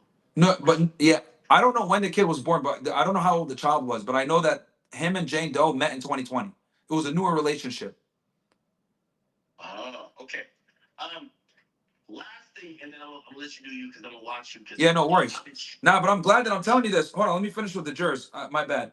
So the 6th juror, they got rid of him for cause. He had bad English. He couldn't, and he couldn't be fair because his nephew was in a gang and he shot a cop. And then another guy had sleep apnea and he lied on the voir dire. And then another guy saw the CNN video and he thinks the victim jumped on the bandwagon and he was trying to get a deal as well. So that's why they got rid of the jurors. It wasn't because of racism. It was because of all the things I listed. And that's how I knew that the lead AUSA on this, she was sharp, bro. Because when she went through this and she systematically explained why she got rid of each one, that's when I knew. I was like, oh man, this is gonna be tough. The lead AUSA is very good, very, very good. Hey, so she knew they were gonna do that shit, bro. She knew that they were gonna try that, and she already had the reasons why she got rid of all of them, ready to go. We got to do the Shaq and Kobe shit. I'm telling you, it's me and you. Like culturally. Oh, no one will touch us. You. No one will touch us. You be the former fans and also knowing all this legally, it's very. Hey, yo, so hold on. Yeah. The idea that she attacked her. Yeah. After he heard she was going to OVO Fest, I did a lot of research. First of all, Drake has a whole diss song. He's hinting all about that.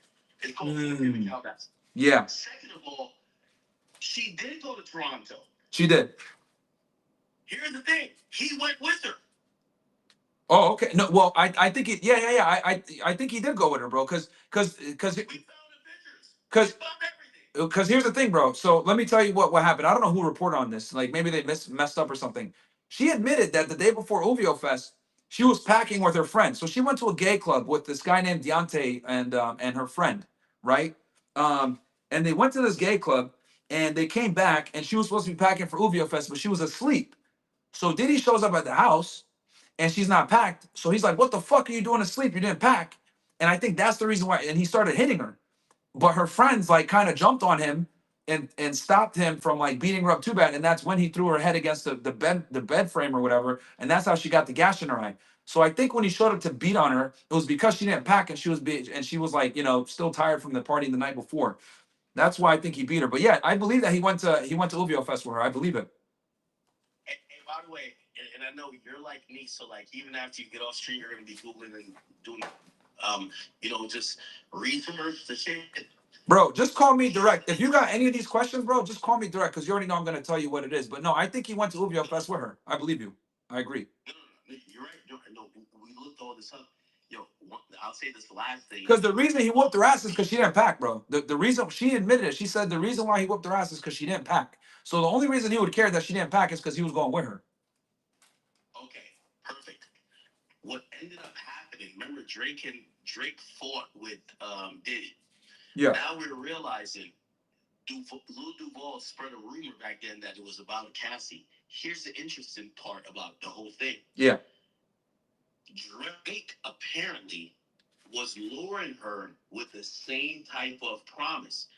There was a rumor floating around back then saying Drake wanted to sign her as like the first lady to OVO. Remember, this entire thing is she's realizing at this point, this is like at least after 2011, 2012, she hasn't had a hit in years. Yeah. She now feels like Diddy wants me for these freak offs. Then she hears the hottest rapper in the game wants to sign her. Yep. It's the same game. He is offering to sign her, but really he probably just wants to fuck her. Yeah. So she's desperate to go to OVO Fest. He tags along, but he's kind of like, what the fuck is going on? Shit ends up going left. Eventually, him and Drake get into it supposedly over beat, but she's always the backdrop. Anyway, a lot of drama. Yeah, no, bro. And I'm looking here at my notes. She went to Abby. So she went to a gay club called Abby with Mia and Deontay. And they were supposed to be packing for OVO Fest that night or the day after. And that's when he showed up and he attacked her because she wasn't packed up. And then she took a and then the government actually showed a picture of her at OVO Fest with French Montana, and she had a hairstyle that was covering the side of her face because she had a gash on her eye because he hit her head against the bed frame, and she had a very deep gash. They showed it on the screen. It was government evidence as well. Yeah, man, crazy. Hey, Mike, I'm gonna let you get back to doing what you're doing. I'm watching a little bit what you're doing. I'm about to get off stream. Tomorrow, let's pop up to my event. Me and you were gonna do some streams, and please, I know. Listen, I'll be there tomorrow at 5:30 or 5 or 5:30. I'll be there at your studio. Okay. Remember, if you're in New York City, you can use my studio, please. All right, I'll do that from now on.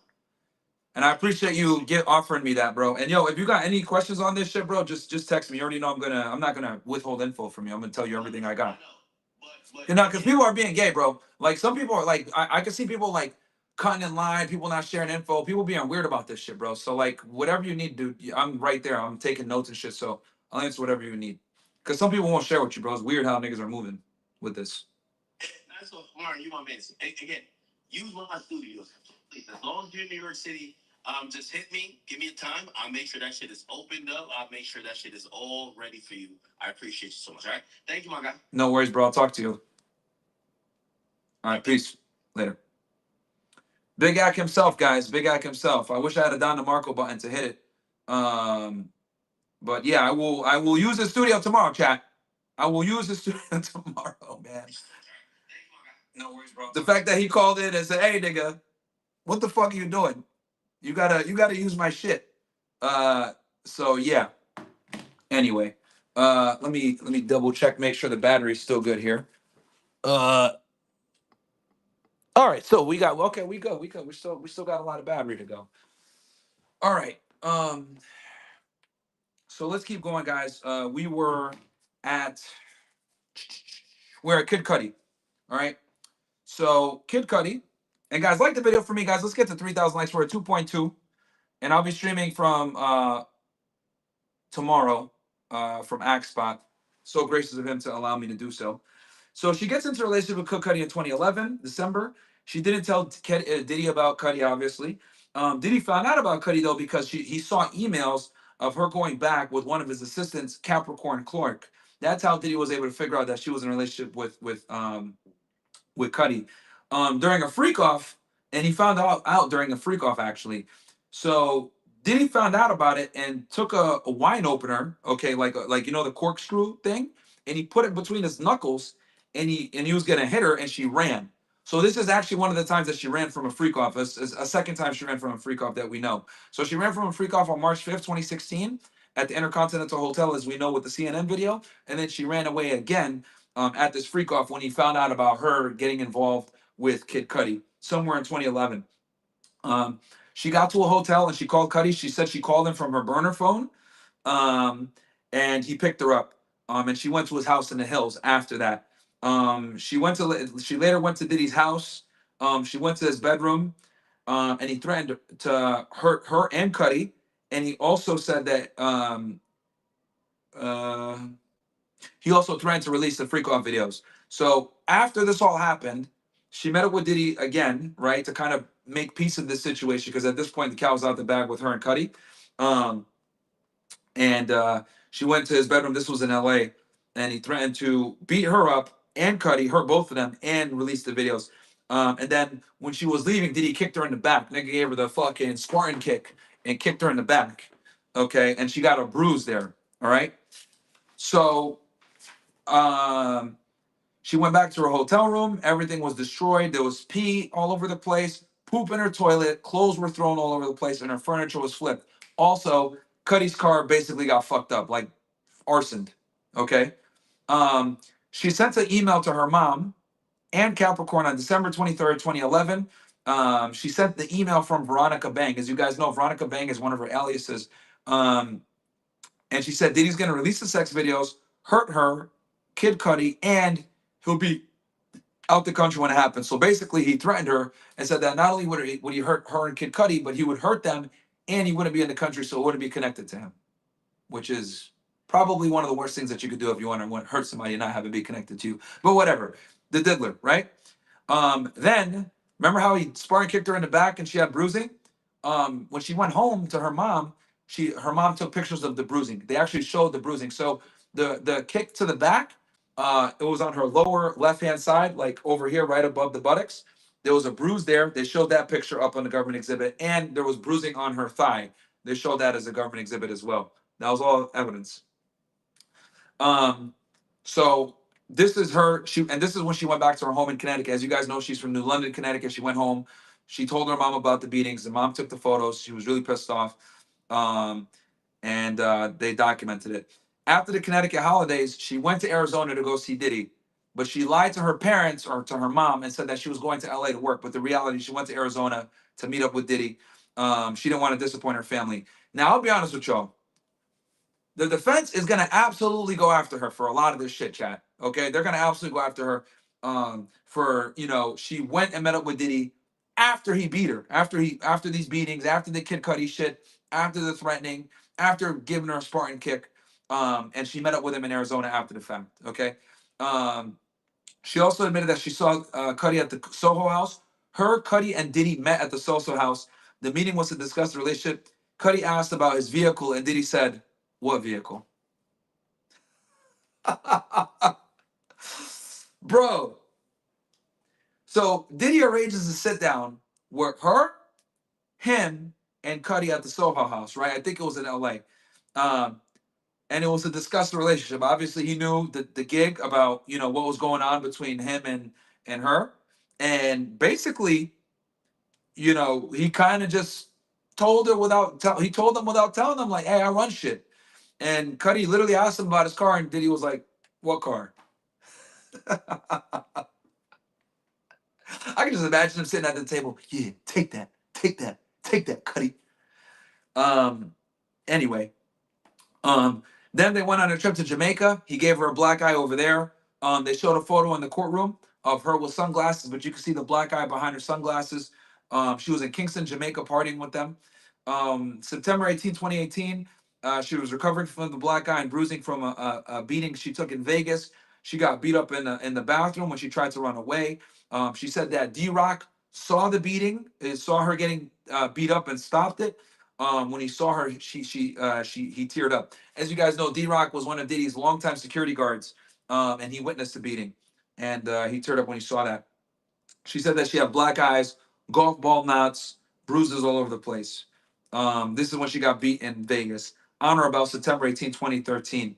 Or no, she had a photo that she took. She took a photo September 28th. On September 18, 2013, she took a photo of herself after the beating, so it happened days before. But on September 14, 2018, uh,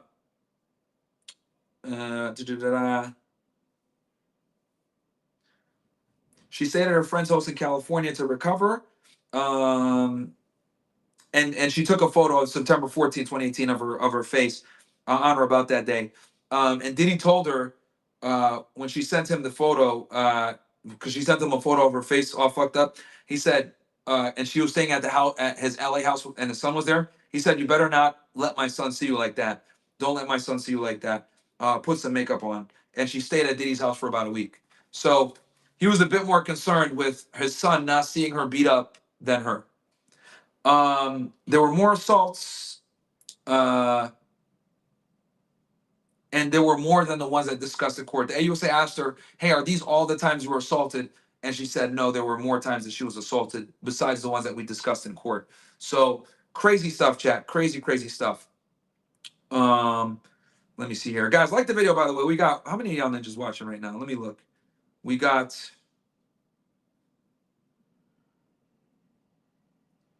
5,000 plus of you guys on Rumble, on Fresh and Fit. We got a bunch of you guys watching on YouTube for Myron Gaines X.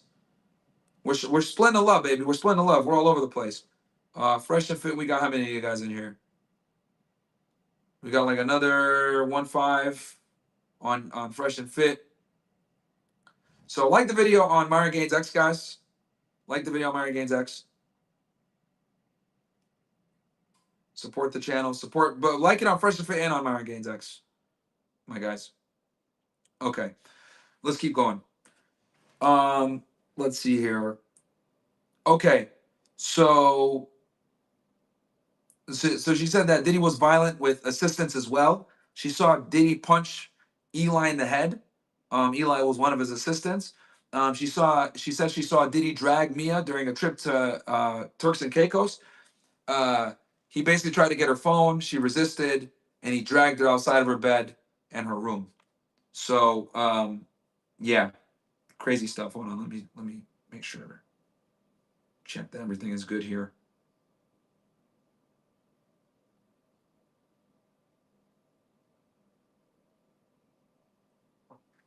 Hold on, ninjas. Okay, I see we're still good. Okay, we're still good. It looks like. All right, cool.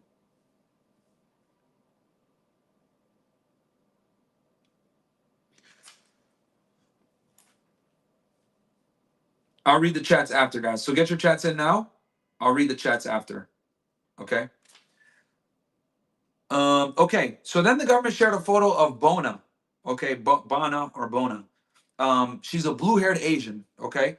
Cassie said she saw Bona and Diddy grabbing her. Saw him hold her over a balcony and then he threw her on the side.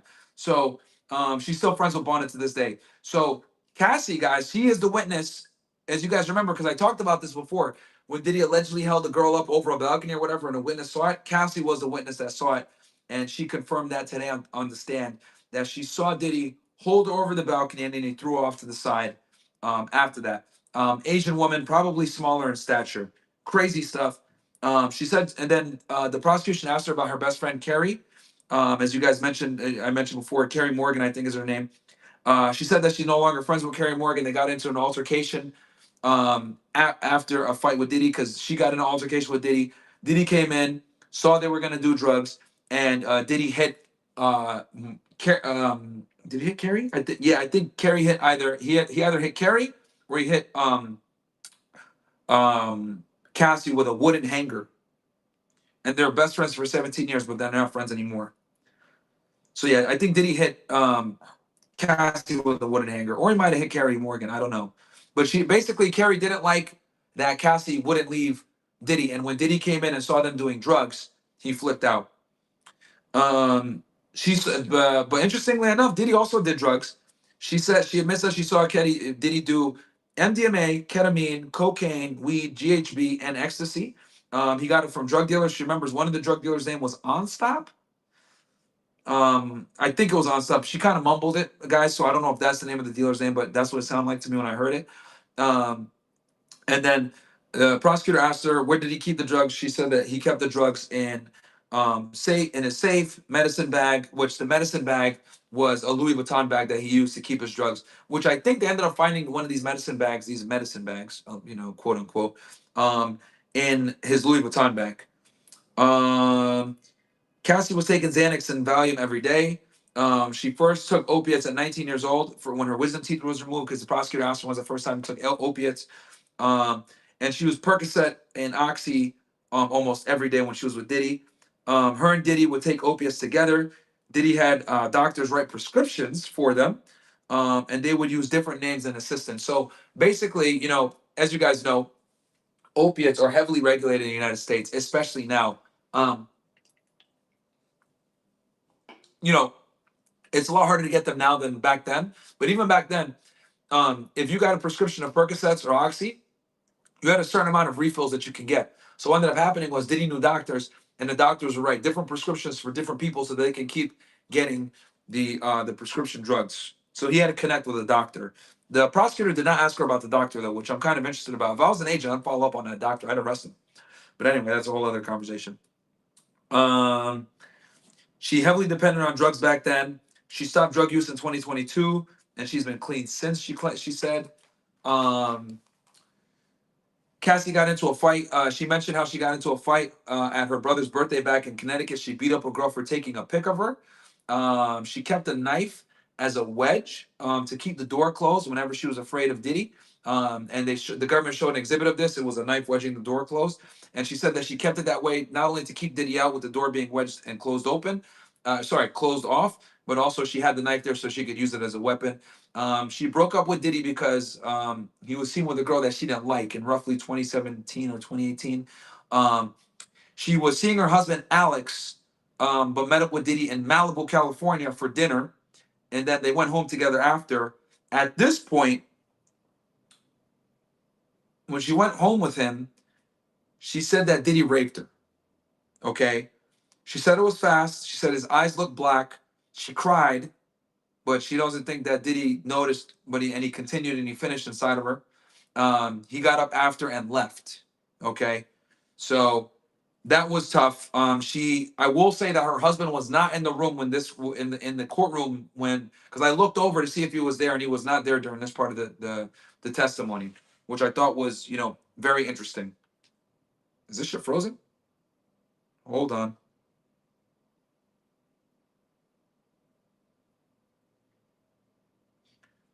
Chat, give me O slash that everything is okay. Give me O slash if the video and the audio is still okay.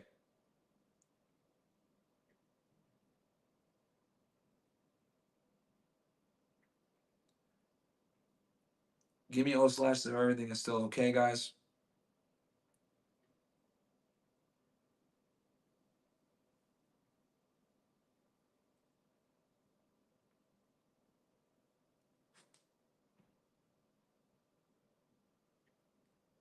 Okay, cool. Video quality is still good, guys? Video quality is still good? I don't want to drop it off again. If it drops off again, chat, I'm gonna fucking close the Rumble Studio and open it back up. So let me know if the video is still good for you guys. I'm monitoring it on my phone, but I'm not like using Wi-Fi on this phone. I'm using Wi-Fi only on the streaming phone.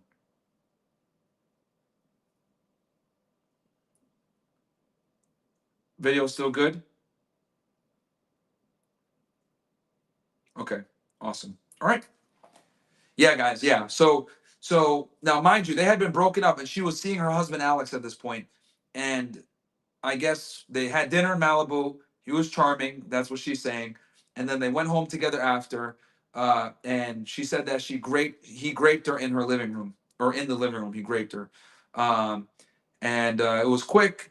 He came inside her, and he just got up and left after. Now, the prosecutor asked her this question after, which is very interesting, and I know that the defense is going to hammer her on this tomorrow. They asked her if she was intimate with Diddy again after he raped her. And she said yes. She did say yes. The prosecutor asked, were you intimate with Diddy after the rape? And she said yes. And they went to dinner again, and they hung out again after that. So I know that the defense is gonna absolutely beat her up on that tomorrow.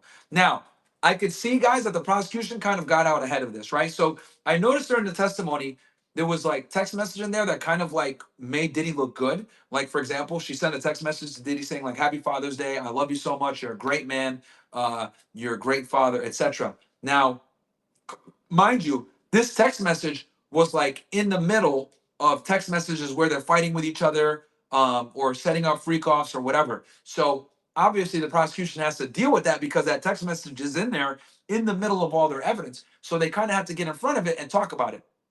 And then in this case, she alleges that she got raped by him in one instance. Then after the fact, she met with him and they hooked up after, and it was consensual. So I anticipate that the prosecution is bringing this up now, getting ahead of it because they know that on cross they're going to absolutely go after her on this stuff. So prosecution is kind of getting ahead of it, and you can't really avoid it. Kind of like how the defense, I told you guys yesterday, the defense kind of had to when they gave their, or not yesterday, but the day before, when they Diddy gave his openings, when they gave defense gave their opening statements, like they kind of made it where Diddy took accountability for being violent, for being a pervert, for them having a violent, rocky relationship. But the prosecution made sure to say, look, this is not a human trafficking case. This is a domestic violence case. This is a toxic relationship that got out of control. But this isn't sex trafficking. This isn't any of that. They were in a loving relationship for a long period of time. They were toxic, and this was domestic violence.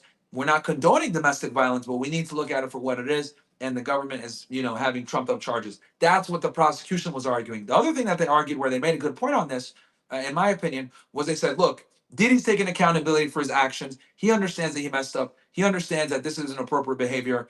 Cassie needs to do the same. She's an adult, and so are these other victims. They're, strong women. It's funny how they use the feminism back on them. They're strong, intelligent, capable women. They need to take accountability, like how Diddy's taking accountability. Yes, he's made mistakes, but this isn't human trafficking. This is consenting adults involved in a toxic relationship, and there's domestic violence. That's what the defense was saying. And in this situation, we can kind of see glimmers here where I can see weak points where the defense is absolutely going to attack Cassie. I know they're going to definitely attack her on her seeing Diddy after the fact that she was raped. I know they're going to attack her on a text message that she sent him, saying he's a good father and he's a good man and she loves him.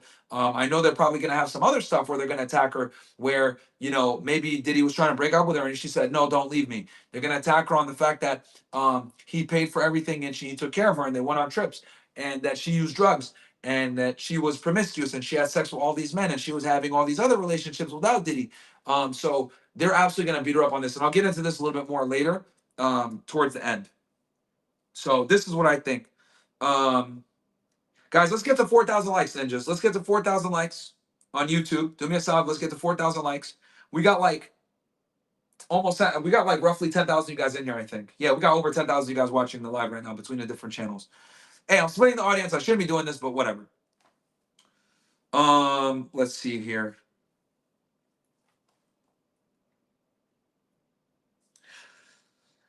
So after the breakup, they stayed in touch. So the prosecution asked her, so after you guys finally broke up, did you guys stay in touch? She said, yeah. They had sporadic text messages every, couple of text messages, within multiple years. Since 2018, they had a few connects. It would be checking in, and what she called it would be checking in and sending love. That's what she called it. Um, he sent her a message about the iPad being full of skeletons. Diddy wanted to be reimbursed for the money he paid to her trainer, who became her husband. So Diddy did send her a message about the iPads, getting rid of them. So ironically enough, she remember how she was worried about the iPads and the freak off videos getting her in trouble. Diddy actually messaged her saying, "Hey, get rid of those iPads. There's a lot of skeletons in there." And then he also told her that she needs to pay him and reimburse him for the money that he paid to the personal trainer, who she ended up marrying later on. This guy named Alex, a white guy. So interesting stuff. Okay, I think I figured out why the video was acting bad before. I just gotta. Okay, I know why now. All right. So February and March 2023, she was in trauma therapy after being wanting to self delete. She mentioned that she had self deletion thoughts in February and March of 2023. She went to trauma therapy. She was shooting a music video and she got with another artist and she got a flashback, a really bad flashback, and this is where she starts crying. So the only time she started crying, guys, during this testimony was when she started talking about the flashbacks and going to the trauma therapy. And she mentioned one story where she was trying to walk into traffic and her husband stopped her from walking into traffic and ending herself. Um, she wrote a book. Her mom helped her write it. She wanted Diddy to read the book and recognize the pain that he put her through. She put her through. She took on a lot of responsibility for Diddy to do the freak offs. She met her attorney in 2021, who was helping her with other career projects that she had, modeling gigs, etc. Um, she got they asked her because now they're going to start asking her about the lawsuit, right? Because obviously this is going to come in. So like I told you guys before, the defense is the prosecution is getting ahead of a lot of the things that the prosecution is more than likely going to attack her on.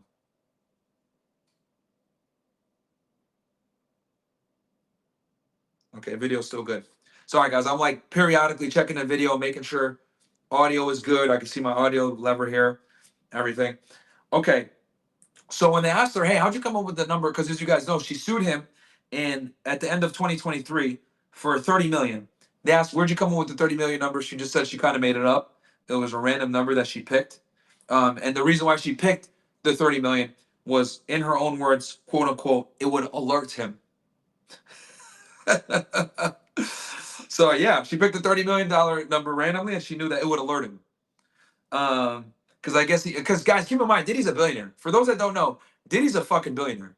All right, this you couldn't avoid this guy in the early 2020, in the early 2000s, too. Like from late 90s, well, in the 90s he was popular too because of Biggie Smalls, but in the early 2000s you couldn't avoid this guy, bro. He was everywhere. Um, let's see here. He came out with an album. I remember he came out with an album called "We Invented the Remix," and there was so many remixes in the early 2000s, and he did a bunch of them. But yeah, so she came up to the $30 million because it would alert him, and it was random. She's filed the lawsuit at the end of 2023. She sued Diddy, and he agreed to settle for $20 million in 24 hours. So she ended up getting $20 million, chat. She said that in open court today. Crazy. Now I see why her husband didn't leave her. God damn. I guess he's not going to get reimbursed for those fucking personal training sessions. And then they asked her straight up, "Why are you testifying in this trial?" She said she can't carry the guilt. What's right is right. What's wrong is wrong. This is right. That's what she said, her own words. She didn't like treating the escorts as expendable either. She felt as though the escorts needed justice as well, which, some people might say that's kind of bullshit, but whatever. That's what she told the court. Um, they asked her, "How many freak offs did you have with Diddy?" She said she had hundreds of freak offs with Diddy. Then I'm gonna take a quick piss, chat. Give me 1 sec. Let me take a quick piss. I'll mute the mic real quick, because now we're gonna get into what they were arguing about after, and then I'm gonna give you guys my opinion on some stuff. So 1 second, chat. 1 sec.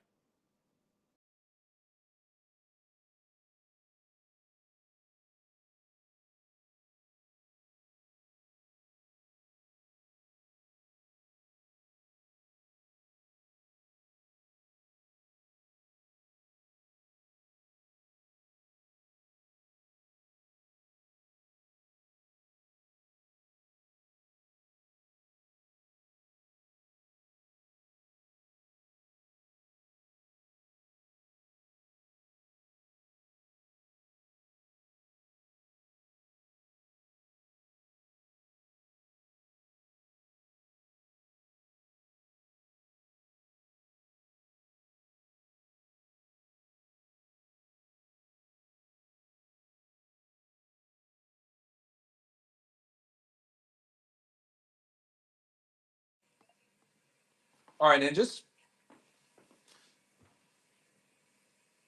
All right. So, okay.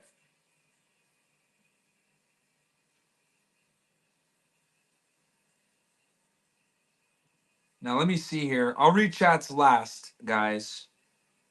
I'm gonna read chats last. I see a couple already. Hold on one sec, ninjas.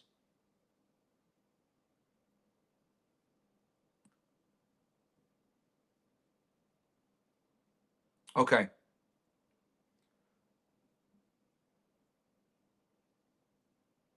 All right, guys, let's get to 3,000 likes.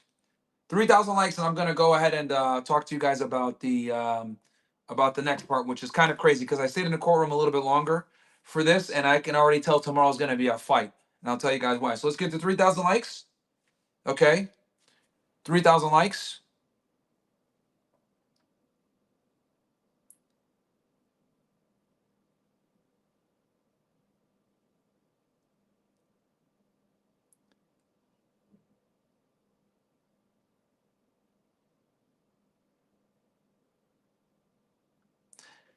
Hey, you guys want to see some? Look at some of these pictures that Angie took of Frank in New York City. This guy Frank is so goddamn handsome. So here, let me show you guys. So that's one picture, right? That's another picture of Frank. Here's another picture. Then here's another picture. Look at this nigga, man. He's a model, bro. Yo, I honestly think I should put Frank as like a dog model, man. Look at this nigga, man. He's handsome as hell. That's on the Brooklyn Bridge. Look at this.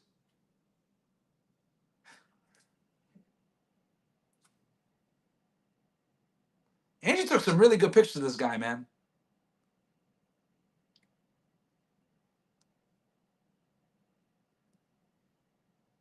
So, and then this is them together walking on the Brooklyn Bridge. So, yeah, man, she did. So she took some really good pictures of Frank. This nigga's handsome, bro.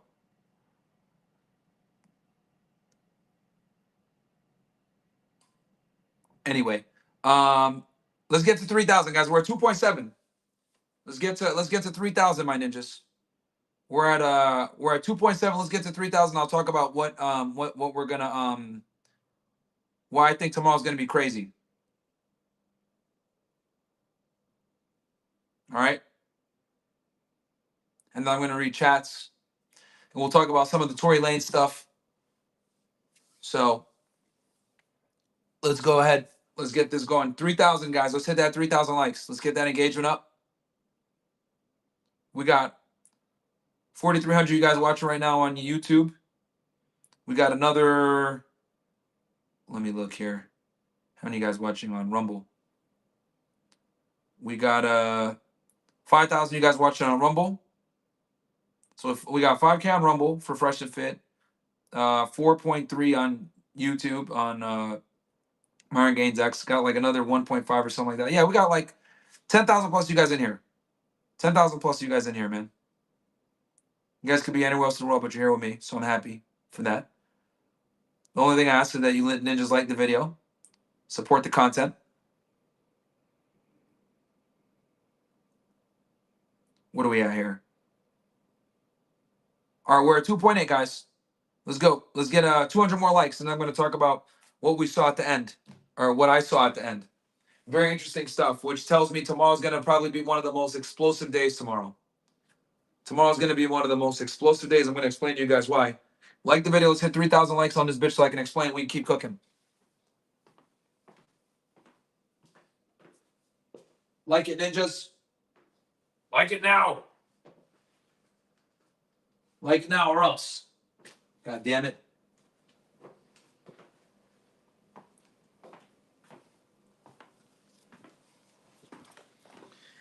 Like it now. We're at what are we at here? We're at 2.8. Guys, 200 more likes, man. 200 more, and we'll keep cooking. 29. All right, 100 more. Yo, we always got to get ninja. Why do we always get ninja watchers, bro? That don't like the goddamn videos, man. What the fuck? I hate y'all niggas, man. Shout out to Akademiks um for offering me his studio, by the way, guys. I love Ak, man. That's a partnership, man, that I truly as you guys know, I treat all my friends well, man, but I truly uh cherish that, man. Pause. And I'm glad that helped. I didn't know that stuff about the Spotify deal, man. I'm really happy that like that helped, man.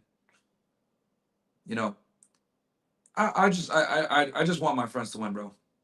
Really is what it comes down to. I truly just want my friends to win. That's the most important thing for me, man. So um so yeah. All right, I think did we hit our number? All right, we hit it. All right, cool. Okay.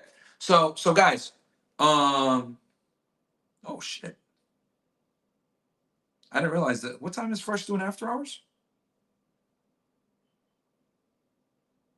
I see that they got a show scheduled here. Let me see here. Is he gonna have Rolo on? Oh, nice. Okay. All right, guys. So at 10:45, niggas, Rolo and Fresh, all of them are gonna do Access Vegas, pretty much in Miami. It's gonna be Access Miami. So make sure to tune into that at 10:45 after this. Okay, guys. So I'll keep you niggas entertained until after hours starts, or I'll go as close as I can to it. Keep you guys entertained. Okay. So let's get back to the case. Um, sorry guys, it's a one-man show, so I'm making sure that everything looks good here for y'all.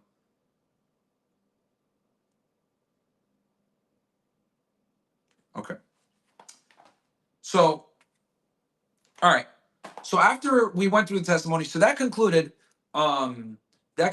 Cassie's direct examination. So the prosecution spent about a day talking to Cassie just on direct. I anticipated this was going to happen because Cassie, guys, is the government's star witness. She's witness number 3. Again, let's recap everything. Right? Rewind. Witness 1, Officer Flores. Okay, he was the security guard that worked at the Intercontinental Hotel in Los Angeles that was witnessed when Cassie was assaulted. Okay, he had the video. He was the one that got the video. He was the one that witnessed everything. He's the one that put Diddy, Jules, one of the escorts, one of the main escorts they use, and Cassie in the same location. He was the one that claimed that he saw Cassie with a black eye. He was the one that he said that he heard, did he tell Cassie that she can't leave? That's what he told on direct examination from the prosecution. Then Brian Steele, the famous lawyer who defended Young Thug, came in on cross.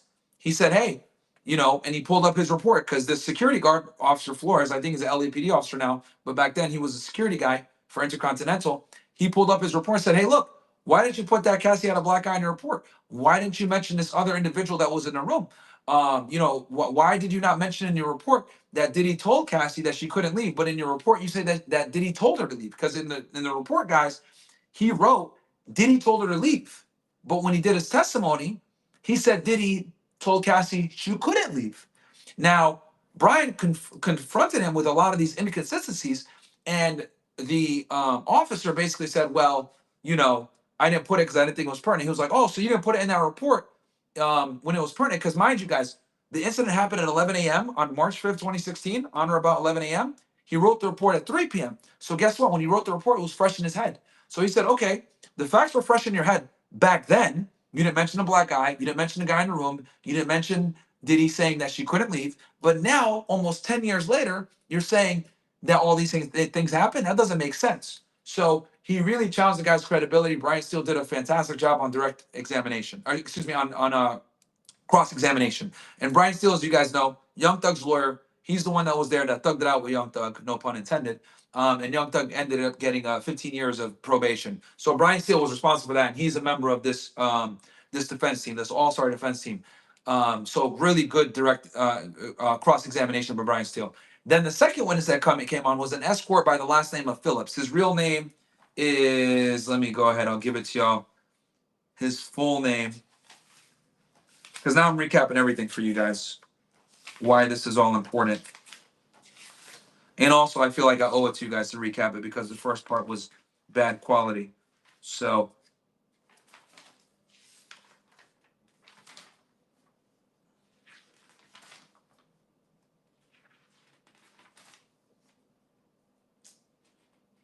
what was this nigga's name?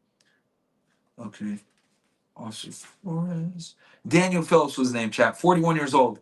Male review strippers is his profession. Okay.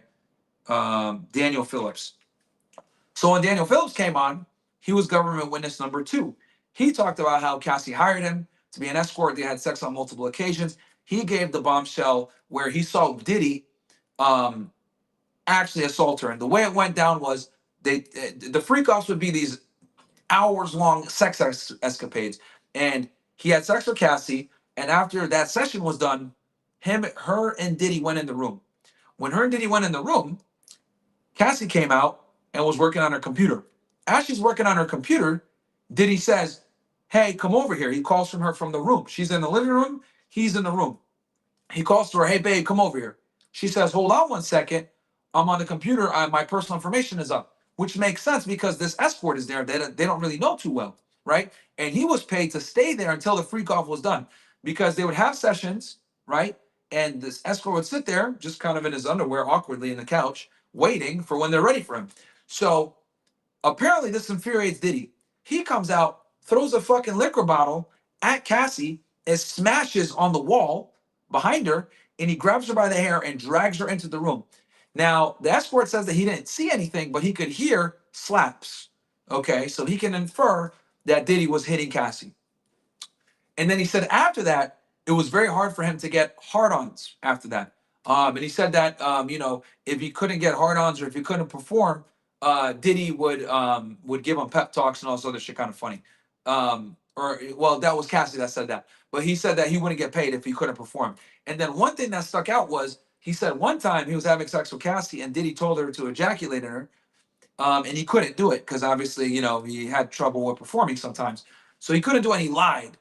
And he said, "Yeah, I did it." And then after they did it, him and Cassie went into the room. A few minutes later, he comes back out saying, "Hey, yo, did you ejaculate in her?" And he was like, "Yeah." He lied. And he was like, and then he was like, "Okay, okay." And he was kind of like skeptical, but he knew he didn't come in her, but he didn't kind of push the issue. And then we come to find out later in Cassie's testimony, the reason why is because after they do these freak offs, Diddy goes into the room with Cassie, and she gives him the semen from the escort, and he rubs on his nipples. This came in Cassie's testimony yesterday, which will segue perfectly into Cassie. So Cassie, in the first part of her testimony, talks about the freak offs, how she was recruited to do the freak offs, how she would bring the dancers in, how she was forced to do it, how she felt trapped, and how kind of the logistics went down and some of the sexual stuff. I talked about all that in detail yesterday, and then today went into more of the violence. We documented all the incidents of her getting beat up by Diddy, black eyes, gashes in the head, him dangling people, him assaulting, assistants, security guards, punching them, smacking them, etc. Then we talked about Kid Cudi, how he threatened Kid Cudi, fucked up his car, had a meeting with him. Cudi asked him about the car. He says, "What car?" And then how, like, when she had this relationship with Cudi, he basically threatened to hurt her and Cudi for having the relationship, and they couldn't really do anything. So yeah. Okay, let me chat. Give me one sec. I can see that the quality went down a little bit. I know what to do. I'm gonna just restart the Rumble Studio. Give me one sec, chat. Let me see here.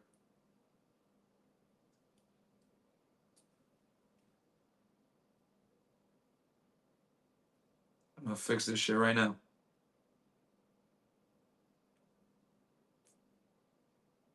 Bear with me, chat.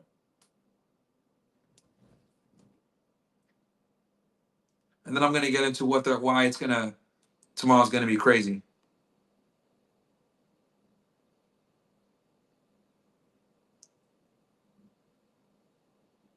Okay, looks like the quality's still good. Chat, quality's still good, it looks like, right? Quality's fine. Okay, give me all slashes. Everything's good. All right, perfect. On my side, it was bad. Sorry. So anyway, because I'm monitoring it on my phone, chat. So so today, right? We talked yesterday was more about like the sexual stuff, her getting with the escorts, etc. Today we talked about the escorts and the sexual stuff, but it was a lot more about the violence. Today was a lot of the violence, her getting attacked. We gave multiple instances of her attacking her before the OVO vest, him stomping on her head, beating her up, whatever. Though I do want to mention that she also admitted that she would instigate fights. She punched Diddy one time. That's when he was enraged and he stomped her head in. So this was a violent relationship. Both parties were beating each other up. Okay. So that's very important to note. The other thing also that came up, what else came up? Kid Cudi, the freak off, she admitted that hundreds of freak offs were conducted. She talked about her drug use, how she wanted to self delete, her Diddy holding the videos over her, and yeah, and how she and then they also brought up stuff like why she sued Diddy. They brought up the lawsuit because they know that the defense is going to attack her on all this stuff tomorrow. A lot of this stuff also, guys, was the prosecution bringing up things that the defense is going to attack them on. Now, let's get into what I think is going to happen tomorrow. Why I want to talk about this. So after Cassie was done, we finished around 4:15 ish. Cassie was done with her testimony on direct from the government, right? And they were going to take a break and then bring it back, but they knew that if they did that, we would be back by 4:30. 5 o'clock is when court ends. So the judge said, you know what, let's just adjourn court now. He let the jurors go. Now I sat there and I waited because I knew that more than likely they still had to figure out some stuff, because earlier in the day they were arguing, the defense and the prosecution were arguing about um, the direct examination. Okay, now the direct examination, guys, the defense intends to attack her character, impeach her, her credibility, all this stuff, right? But since this is a case that involves sex trafficking and rape and all that other stuff, sexual assault, there's certain laws that are in place to protect victims, okay? And what the prosecution is worried about is that the defense is going to come in and they're going to not only attack her for for all the other stuff, but they're going to talk about her sex acts with other people. Okay, and this was the main focus of discussion after Cassie left and the jurors were released. Because when the jury's not there, basically the defense and the prosecution kind of argue evidence coming in, how they're going to go about things or whatever. And what the prosecution is really scared of is that they think that the defense is going to come in and they're going to uh, ask her questions about sex acts with other individuals. And the prosecution was saying that this is a 412 issue, Rule 412, which, 412 basically is supposed to be put in place to protect victims of sexual crimes, which let me double check this because you guys know me, I like to fact check everything.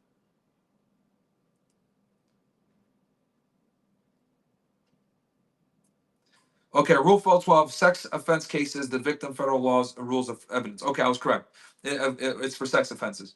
So, prohibited uses, evidence offered to prove that a victim engaged in other sexual behavior, or evidence offered to prove a victim's sexual predisposition.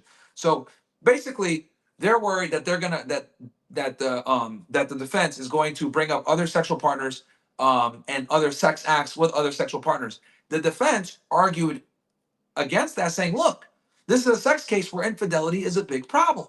So it has to come in. And they also mentioned how the prosecution, there was a text message that Diddy asked Cassie, who are you fucking right now? Or are you fucking with other people? Something along those lines. And or who are you fucking right now? And the prosecution was saying, hey, that's going to create prejudice to the jury because it's going to make her look bad. And she's, the violent of a sex crime. And that's what they don't want to come in, right? Because they don't want her potential promiscuity to affect the fact that she's still a sex assault a sexual assault victim. Does that make sense, Chad? And the prosecution is worried that that will negatively impact the jury. Now, the prosecution is saying, look, no, he just asked if she was uh, cheating on him. That doesn't necessarily infer that she's having sex acts with other men. Does that make sense, Chad? So the defense was saying, look, he's just trying to figure out if she's cheating. The prosecution's worried that they're going to try to use that to she's having sex with other people, sex acts, and name other men. So that's what they were going back and forth with. And basically, by 7 p.m. tonight, actually, yeah, they're already done with this. They were supposed to the defense was supposed to give all the exhibits that they planned on presenting when they cross-examine Cassie. Now, I also want to mention to you guys, a lot of these exhibits are government exhibits, okay, that the defense is going to use. But the government doesn't like the fact that they're going to use these exhibits back on the government to attack her credibility and potentially link her to other men that she's having sex with and other sex acts. And they were arguing that that would violate Rule 412 of the Federal Criminal Procedure. Give me what's in the chat that all makes sense. Let me make sure you guys understand that before I move on. Oh, we got lag? All right, let me fix this. You put in the chat, guys, one, if you understand, I'm going to reset this thing here and fix it. Give me one second. I'm going to reset this. But in the meantime, put ones if that made sense from an audio standpoint.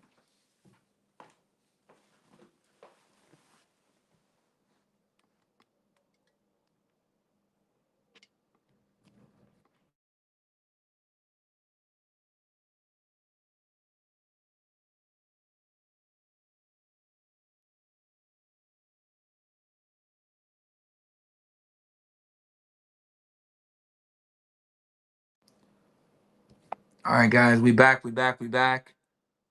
Flip this shit. Bam. Let me know, guys, if it's good. Should be good now. I think we're back on and we're good. Checking the chat.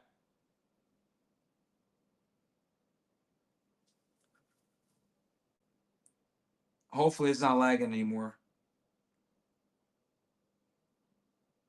All right, give me one's chat if okay, so I see a bunch of ones in here. So that made sense when it comes to the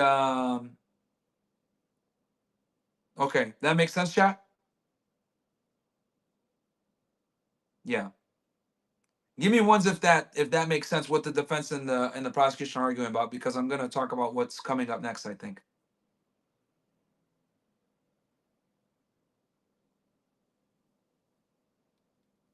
Okay, that makes sense, chat?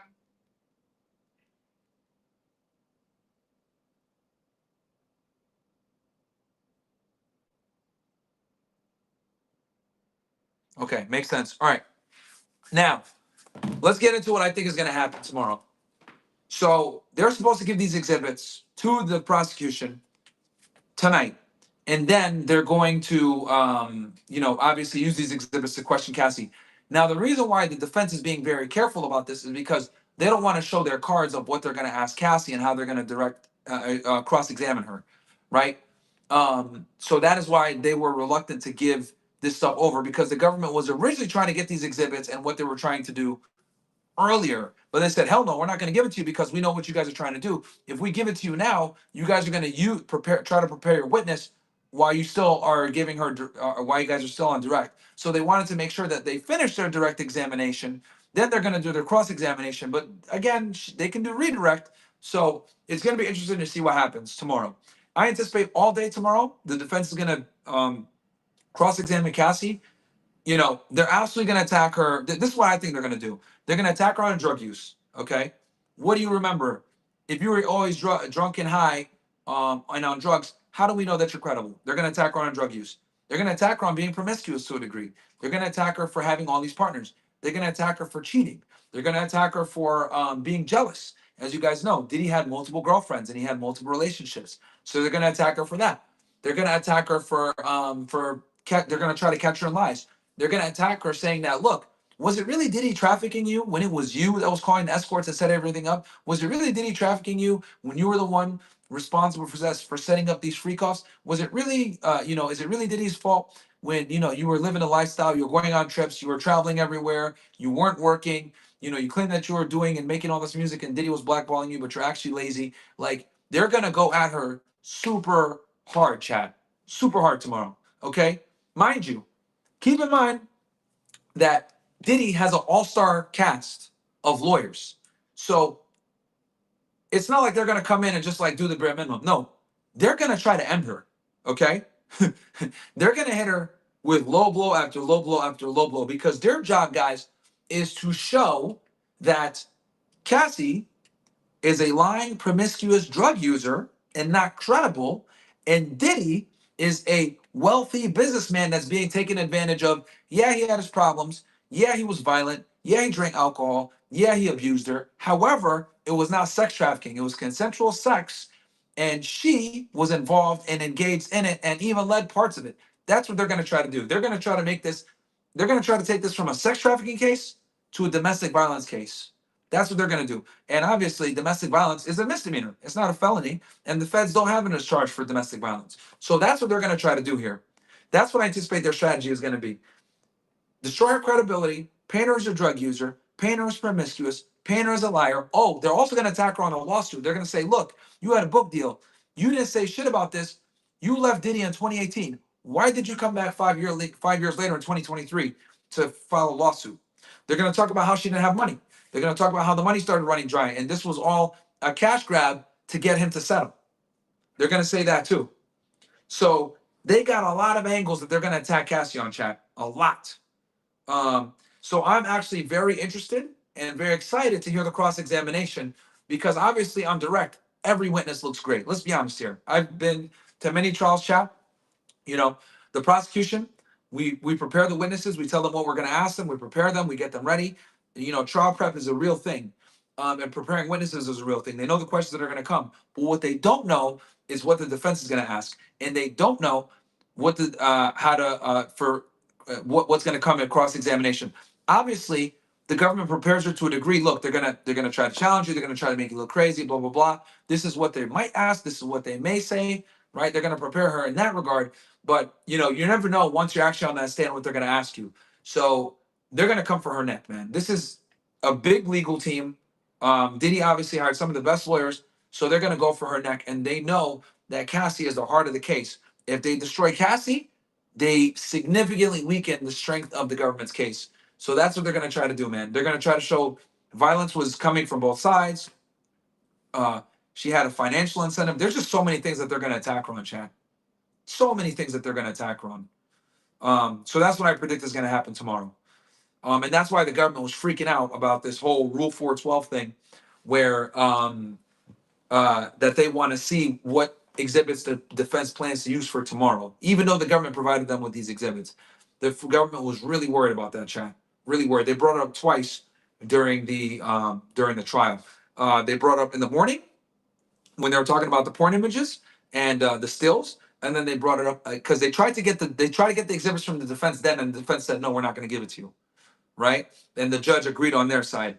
Then they brought it up again after he dismissed the jurors. So crazy, crazy stuff, chat. Crazy, crazy stuff. Um, let's see here. Let me go through the chat now. See what you guys are saying in here. Let's look at some of these super chats. I'm going to talk about Tory Lanez and some other stuff that's going on as well. Let's see here. I don't see any super chats here. They probably came in and I missed them. Fuck. God damn it. All right. Let me look at okay, so I got Matt Murdoch here. He says Matt Murdoch here, Myron, should Cassie husband be sent to the shuttle room for life for being a mega sib? The Avengers want to know your thoughts. Yeah, bro, it's an L. But look, she got 20 million. Jules, Myron, can you please react to the video? No, bro, I'm not. No, man, I didn't even see. You guys want me to react to saying the Sinner's video? I mean, I didn't see it, bro. Guys, I'm busy, man. I'm in New York right now. Like, um, you know, we got to make some moves, man. I didn't see his criticisms of my Pierce Morgan appearance. I did not see it. I did not see it. And to be honest with you guys, I won't be. There's just so much shit going on, bro. I'm covering a trial right now, man. So I gotta be focused on that and stuff going on. Let's see here.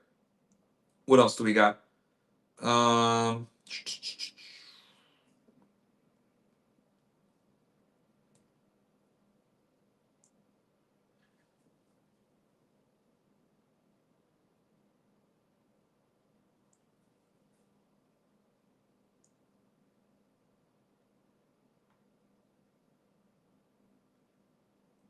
right. Let's see. We've been on for 2 hours. Okay. Yeah, I think DDG is innocent. I think DDG is innocent, bro.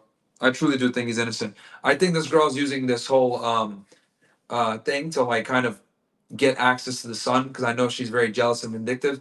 And the best way to get access or make someone lose access to their kid is to basically all you got to do honestly is just be like, oh, um, he fucking he hit me, and they get a restraining order on him. So yeah, DDG doesn't strike me as a woman beater type. As much as me and him have our disagreements and shit, I don't think he's beating on his chick, bro. I think that's fucking cap. Let's see here. What else do we got? And yeah, I'm gonna get with Akademiks, guys. I'll probably stream in a studio tomorrow. Let me actually let me get the address.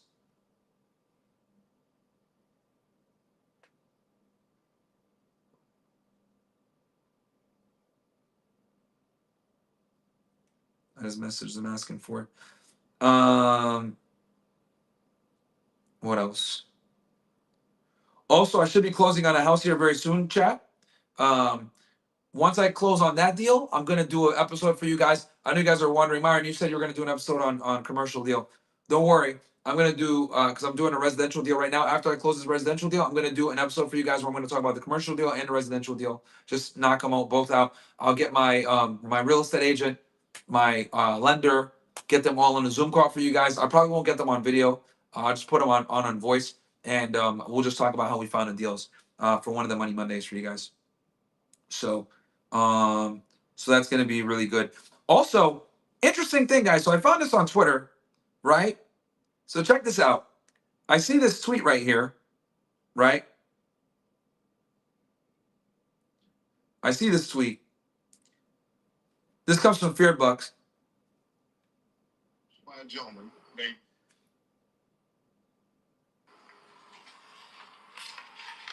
Not long ago, Unite the People was approached by a gentleman named Bradley James.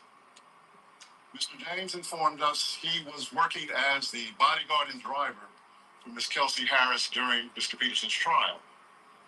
As such, he was in close proximity and he had privy to conversations she was having with her husband and others.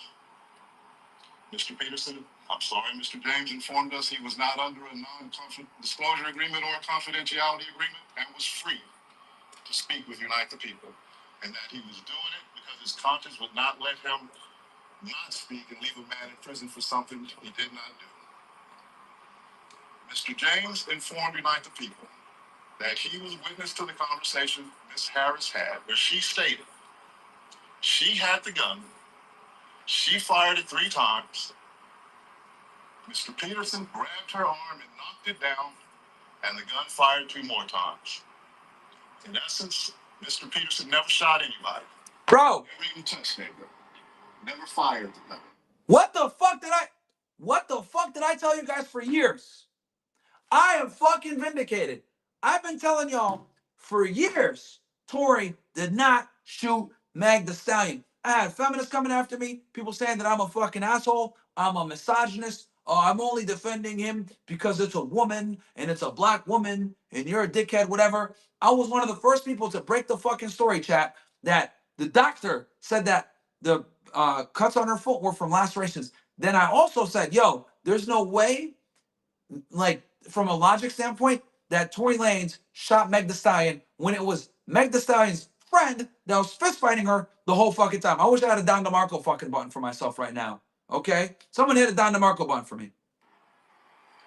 This statement aligns with the statement of the only non-party witness to the case, Mr. Sean Kelly, who at trial testified he saw 2 women fighting, 2 men break up the fight, 1 man grabbed the other one's arm. Gunshots came from the passenger side. Passenger side is where Miss Harris was sitting. Bam. This further iterates that Mr. Peterson did not shoot Miss P, did not shoot at Miss P, or did not assault Miss P. It's just another irregularity in a list of irregularities in this case. For example, There were 3 potential suspects in the car that night, and yet the only DNA sample was taken of Mr. Peterson. Yep. Even though unknown DNA was found on the gun. And his DNA wasn't on it. Why wasn't Miss Harris's DNA taken? Yep. Or was it taken and the information simply never given to the defense? Why wasn't the driver of the car, Mr. Jaquan Smith's DNA taken? Or was it taken and again, simply not given to the defense? Diddy was wearing an oatmeal sweater. I was actually in there, guys. So, shout out to Myron Gaines updates, bro. So, guys, I fucking told y'all, man, that he was innocent, bro. Just not come over. I told you guys he was innocent, bro. Shit is crazy, man. Fucking wild. They need to free Tory right now, dude. Like, as you guys know, he got stabbed a bunch of times.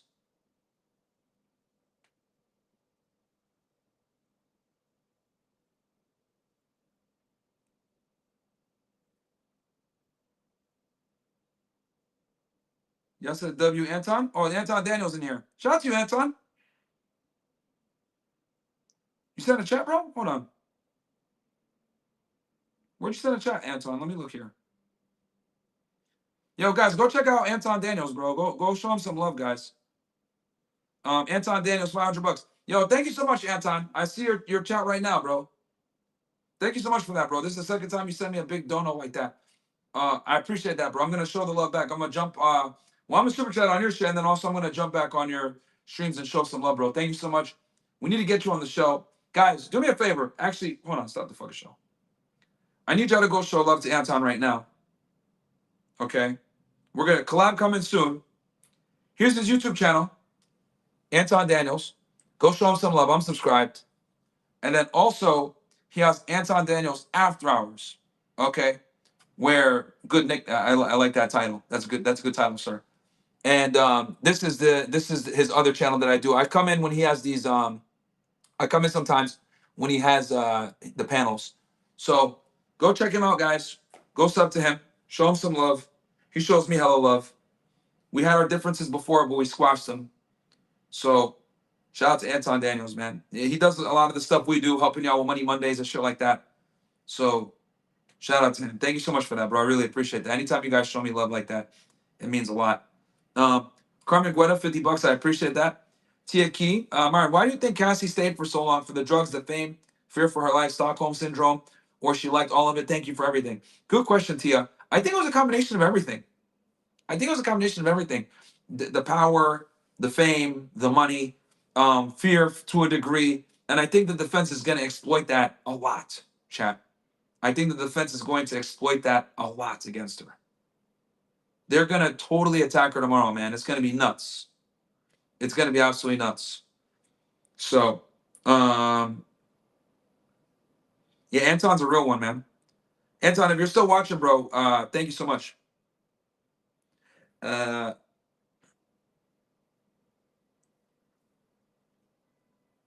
niggas say glazing. Fuck you.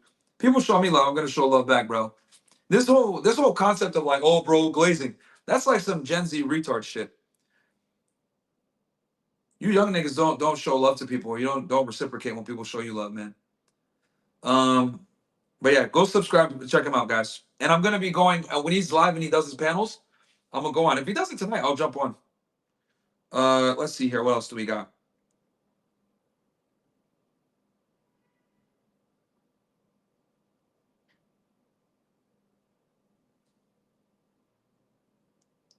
Cassie left Ryan Leslie for hypergamy. Yeah, bro. You know it. I'll be honest with y'all. This case shows a lot of red pills, man.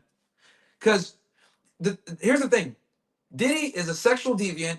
He's not the most attractive guy. I saw him in court today, guys. He's very short. He's very dark skinned, but he has a lot of money and power. And obviously that worked to his advantage when it came to Cassie. And you know that is a big part of the reason why she stayed with him, man. Hypergamy is real, chat. Like, again, some of you younger guys might not be familiar, but like, bro, this dude, Diddy, in the early 2000s was the fucking man. I don't think people understand that shit. Some of you guys in here, that are a bit older, you guys know, but you Gen Zers, you know, you niggas that like grew up on Future and shit, you guys don't understand. Diddy was the guy. Diddy was that dude back then, bro. He really was. Let me go in here and look at this chat here. Let's see here.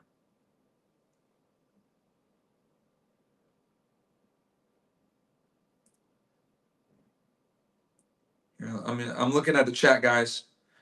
But yeah, guys, Tory needs to get released from jail fucking yesterday. For those of you that don't know, right, the reason why I showed you guys that clip is because number one, I've been telling y'all forever that Meg Thee Stallion's friend shot her ass. Number two, Tory Lanez got stabbed like 2 days ago in prison, like 10 plus times by some fucking weirdo with tattoos, okay, who has a life sentence for second degree murder, by the way. So, dude, this needs at least a retrial or something, man, because I've been saying it before. There was no reason for Tory to shoot Meg Thee Stallion. The other thing, Tory did not take the stand, okay, for multiple reasons. Number one, it would ruin his career. Number two, snitching is like a death sentence for you. And he said, fuck it, I'll just go do the time. Now, here's the problem, though. He's a green card holder, chat. Under the Trump administration, he's 1,000% going to get deported after this shit.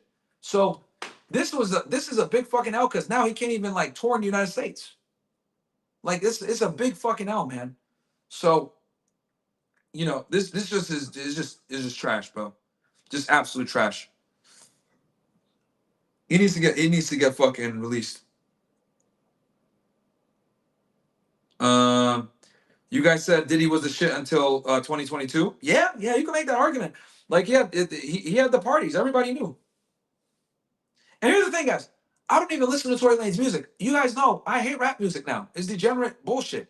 But if a man is innocent, a man is innocent. Look, me and DDG, we have our differences. But I know that this Halle chick is a fucking liar. I know she's lying. I know that she's been trying to get this guy away from his son for months. What's the easiest way to get your son away from the baby daddy so you get more time? Restraining order. Restraining order, bam. You pretty much get 100% custody. Now he can't see the kid no more, right? She probably felt some type of way because he was putting his kid on stream, or his son was around other women or whatever. Women are vindictive like that, bro. But him to punch her, nah, bro. And the reason why I know he ain't beat her up, Zia told this story.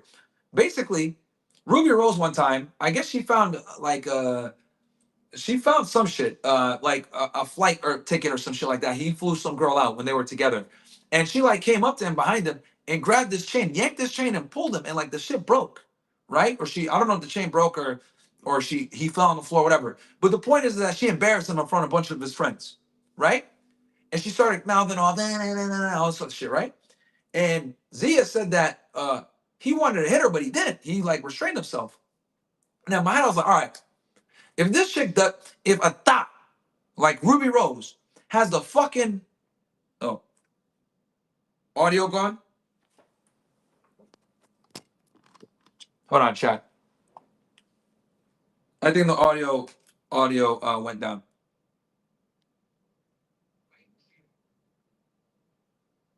Hold on one sec, chat. Charge this shit up real quick.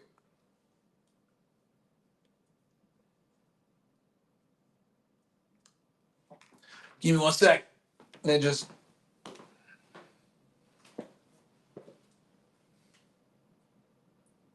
One sec, ninjas.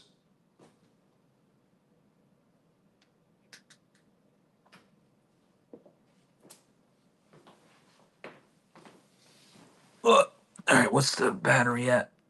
All right, we still cooking. We still cooking with gas.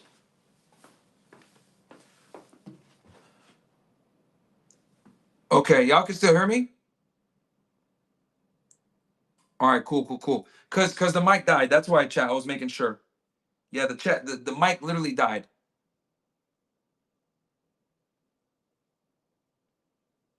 Audio never went out. Perfect. Okay. I'm being paranoid, guys. Like I'm really trying to keep the quality high to a degree here. So anyway, back to what I was saying. So she yanked this chain, right? She yanked this chain and embarrassed him in front of everybody. And he wanted to hit her, but he didn't. He restrained himself, right?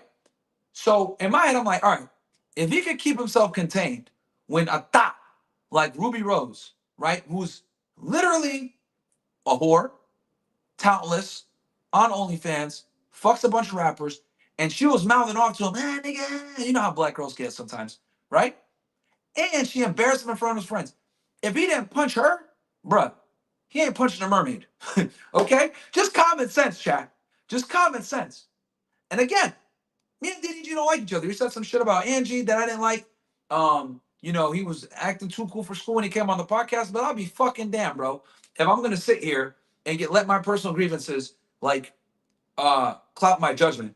Bro, he ain't hit Halle, bro. It's a fucking lie. She just mad because he's on stream with bitches. He has his son on stream. She don't want him on stream. She don't want him around bitches. And she basically doing this shit to make sure that she gets 100% custody, or she significantly reduces DDG's ability to see his son. It's a control mechanism, and women love to do this shit. Women love to do this shit, bro. So if he ain't punched Ruby Rose when she was mouthing off being a fucking dumbass thought that she is, I doubt he'll punch the mermaid. Anyway, moving on. Dudes are saying mermaid in the yeah, bro. His chick played the mermaid on Disney. Y'all didn't know? Come on, man. How do you guys not know about the mermaid? I made jokes about it all the time. The black mermaid, though, which is crazy to me, that they had a black mermaid because, bro, call me a classic guy or whatever, but for me, guys, I like my shit. I like my shit like classic. You know what I mean? Like, bro, give me a white mermaid, man. I'm not with this whole woke bullshit, man. Like, come on, bro.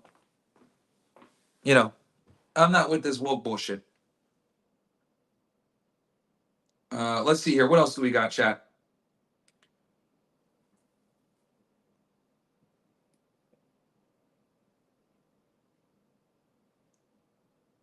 Myron Gaines X, by the way, chat. If you guys want to say something in here, I got access to it. Masterful Mindset, $10 says, Myron, I'm born in 2004, so if you can help me understand the magnitude of the case, would this be like if Drake got convicted of these crimes? Good fucking question. Masterful Mindset, I really appreciate you asking this because you said you were born in 2004. So yeah, you don't understand the Diddy era. I would say Diddy is the functional equivalent to, damn.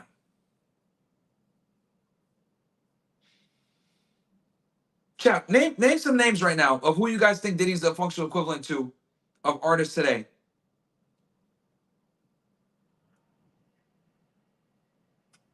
Who do y'all think? Y'all think Puffy was bigger than Drake back in 2004?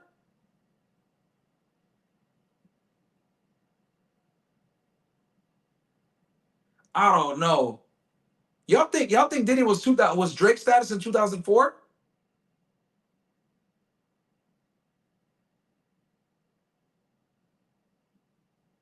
Khaled? Yeah. I would say Khaled would be a good one. Khaled is a good equivalent. Khaled is a good equivalent. Yeah, Khaled is a good equivalent. More than Birdman. No, chat.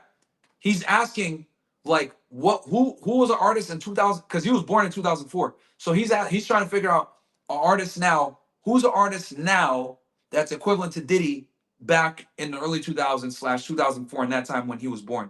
I think DJ Khaled is a fair one. And the reason why I say DJ Khaled is because DJ Khaled isn't really a rapper. Diddy wasn't a rapper either. What made Diddy so popular was he united people and he did remixes. That's what made Diddy so popular. And he was involved with everybody. Like Diddy was on like everybody's record, right? He was involved with so many people and he was on TV shows. So I would say even bigger than Khaled, but you could say Khaled Khaled is almost like a functional equivalent, but I would say Diddy was a little bit bigger than him because Diddy was on TV too. But granted, TV ain't a thing anymore. Nobody watches TV anymore. But back then, early 2000s, people were tuned into TV because Diddy was on MTV everywhere, bro. He had multiple shows. So I would say Khaled is a good functional equivalent. Because and the reason why I say Khaled again, Khaled isn't a rapper. Diddy isn't a rapper either. Diddy had a couple songs and shit, but no one knew him for being a rapper. People knew him for being a producer, label head, finding talent, do remixes, bringing people together, dancing in music videos, networking. That's what Diddy was known for. TV, being a businessman. Like, yeah, he had songs and shit like that, and he brought people together. But that's what he was mostly known for, bringing people together. The remix. That's what DJ Khaled is now. So, yeah. Let me fix this video. I don't like the way this video looks. So give me one sec, chat. I'm gonna reopen. I'm gonna close Rumble Studio. Give me one sec, chat. I'm gonna make this shit better for you guys. Give me one sec, chat.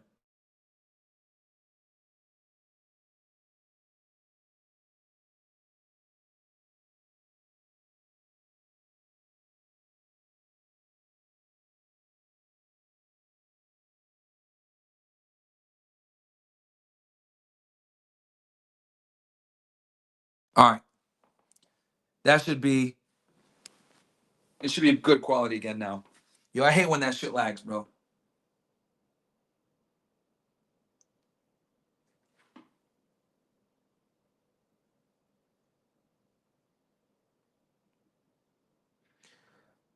Um, W Act for the studio. W Anton. W Myron.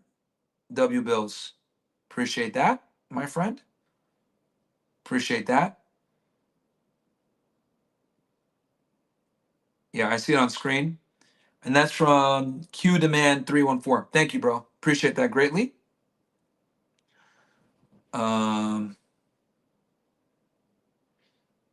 All right, I'm going through the chat right now, making sure I don't miss anything from you guys. Good question, though, Masterful Mindset. Samuel Galar says, I saw Angie and Frack earlier today at MIA Airport. Thought you were coming back. These bootleg streams ain't it. Would have said hi, but I was Ubering. No problem, bro. Bro really saw Angie and them.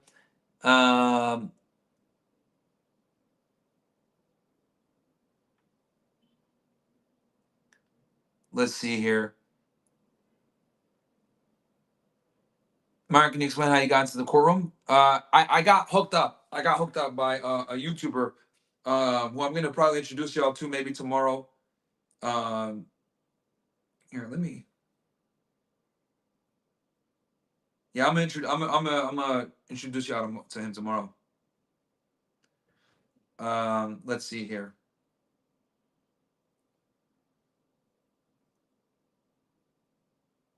I'm going through the chat right now for you guys. I'm gonna stay on stream a little bit longer. I'm gonna stay on stream as close as I can to the Fresh Fit Show for you guys.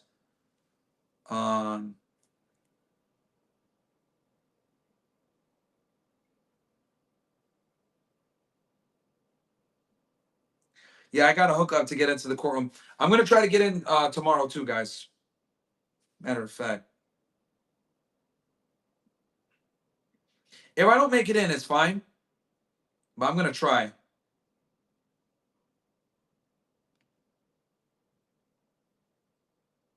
Give me one sec, chat.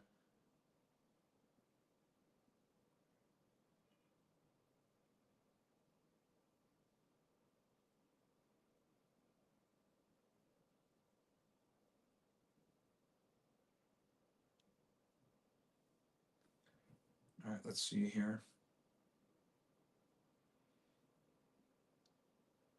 I'm going through looking at the chat with you guys. Let's see here.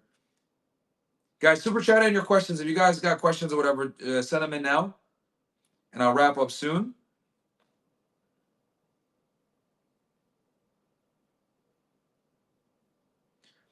I was going to talk Middle East, but I don't think I have time, man. I don't think I have time.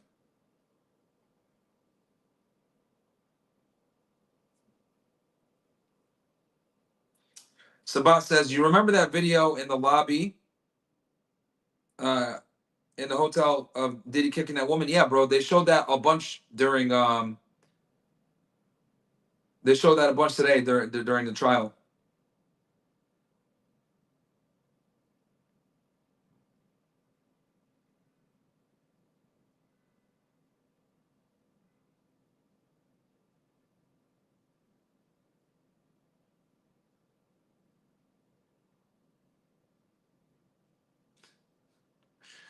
You guys are hilarious, bro. You guys are hilarious with the stuff with the chat. I can see the Rumble chat and the YouTube chat, man.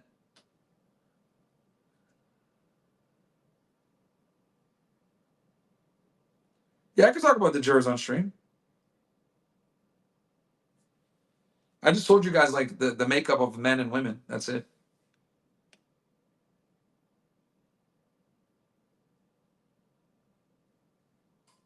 No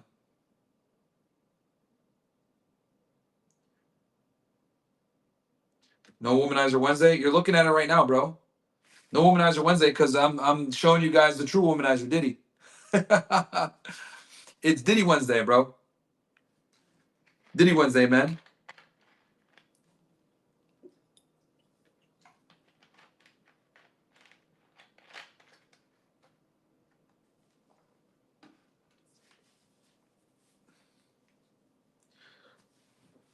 Let's see here.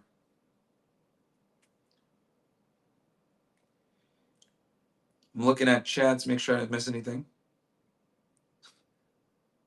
Y'all roasting Sam Gallart for seeing Angie at the MIA. Oh man.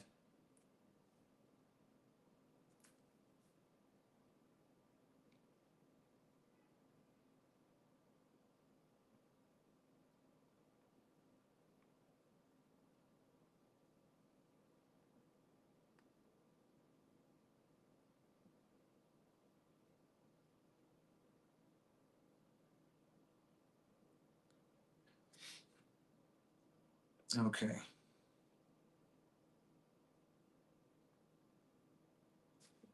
Let me ask these guys what time they want to start.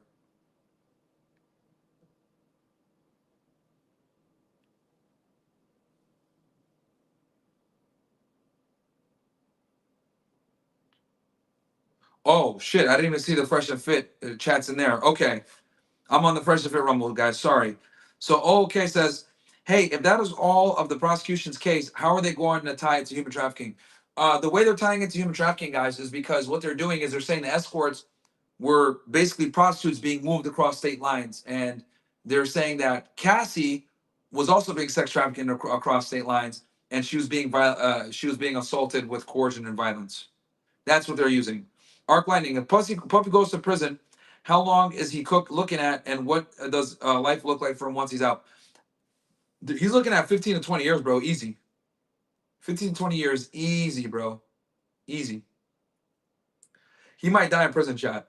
Like, it's literally do or die. That's why he assembled like an all-star team. I don't blame him.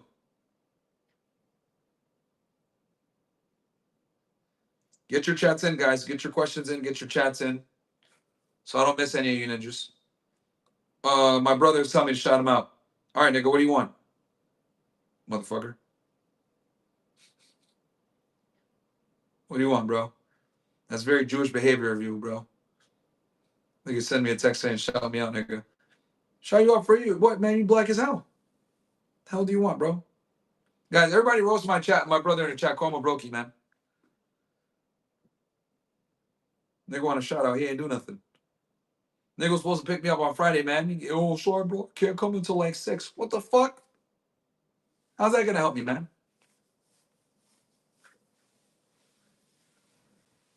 Yeah, if you want to piss my brother off, call him a brokey or say that he's a Jew, or he has Jewish behavior and he'll get pissed off. Call my brother a Jew. That nigga will lose his shit, bro.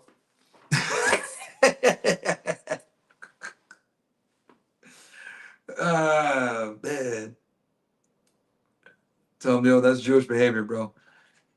They go get pissed. Oh, man, Riyadh, you Jew.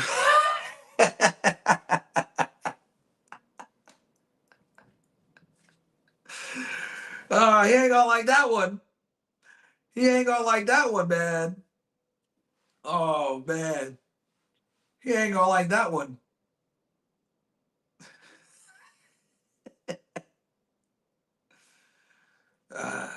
Okay. That's too funny. Now that is fucking funny. Oh, Lord. Let's see here.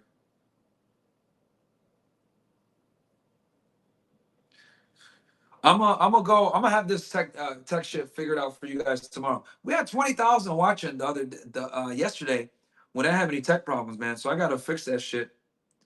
Get back up. Also, I didn't stream everywhere like I did on this one. This one I streamed everywhere. So, but I'll be live tomorrow, guys. I'm gonna go live earlier. I'm gonna go live at like 5:30, no later than 5:30, because I got to do the thing with academics. I won't be on long, but I'll be on a good amount because I got to do the thing. I'm gonna go to academics party, show some love over there. All right, if we don't have any other chats, guys, I'll end the stream here soon because I do got to get to sleep, bro. I got to wake up at like 7. Nav said, "Is it your first time back in NY after a while? How you like it?" Yeah, this is my first time back in New York City for a while, bro. I have a love-hate relationship with New York City. The thing I like about it is like it's a cool city.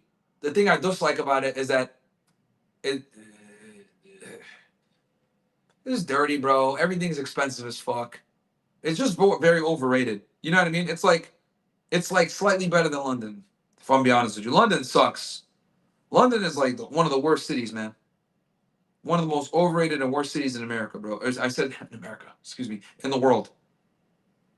See, now I'm starting to go fucking delusional. I haven't slept. Let's see here. But yeah, Control was everything, bro. Super Control. Diddy cared a lot about Control with his shit.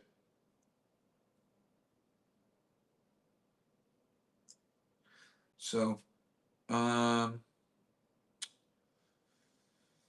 RAR390 says defense cross on Cassie has to be a methodical art. They have to let her strike herself through her answers, not aggressive questions. Otherwise, they'll come off as bullying the victim of the jury. Potentially, but they're gonna come out swinging tomorrow, man. They're gonna come out swinging, which I'm actually really, again, guys.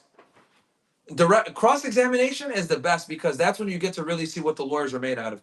Like, it's nothing to like question your witness on direct. That's nothing. What really is gonna show is the cross examination. So I'm really excited to see that. I really want to see that. Really, really want to see that. I guess I'll ask again. Was Jonathan Odie on the list of escorts? He was a 2018 Trump golf course shooter, saying he was Diddy escort and Diddy planning to kill Trump. Let me double check. I don't think he was on the list though, guys. Mind you, what's her name? Cassie didn't know some of the escorts' names, chat, and there was a lot of them. There was a lot of escorts, so she might not even remember this this guy that you guys are talking about. I'm familiar with the guy that you're talking about with the Trump golf thing when he the shooting at the golf course. But she didn't know a lot of their names, chat, which is crazy in itself. But yeah, let me give you some of the names. Ash, no name. Islander, Tommy, no name. Skylar, Jake, White Guy, no name. Greg, Jonathan, no name. Brian, Ben. And mind you, who knows if he used a different name? I know there was another guy named Punisher that she didn't know his name either. So, bro, we're talking about a bunch of escorts. A bunch. Did you get to visit that ugly statue of that fat woman in the square? No, I didn't.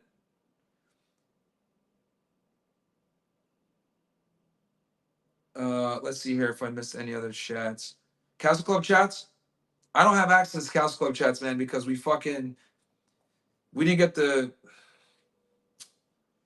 Yeah, I mean, when Bills was making the event, wouldn't let him check off Castle Club. Fucking so annoying. So sorry, Castle Club guys. I can't. I don't even have access to look at them right now, which I am not happy about. But we're gonna have this shit fixed tomorrow, for sure. Gonna have this shit fixed tomorrow. Let's see here. Make sure I didn't miss anything from you guys.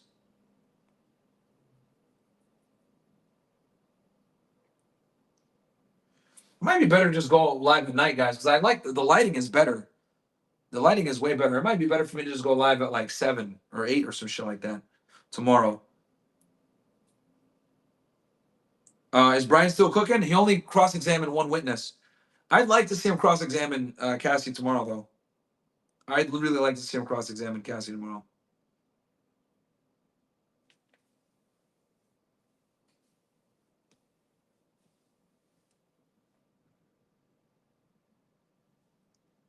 So,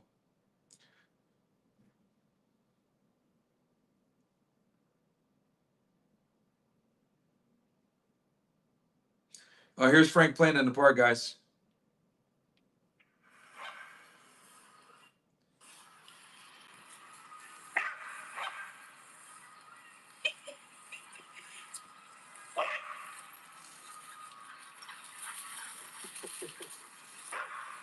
This guy just loves running and playing, man.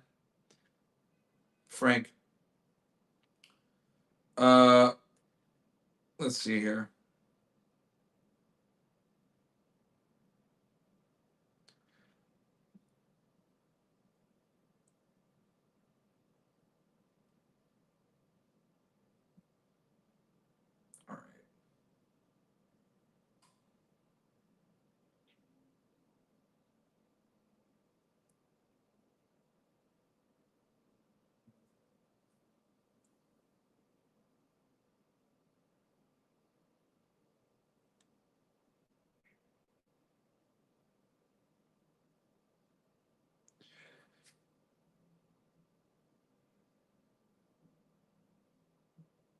All right. Rumble $20 chat. I don't see a $20 chat. Rumble. Maybe for fresh and fit. Let me look here. Make sure I didn't ignore you, ninjas. No, I don't see it here, bro.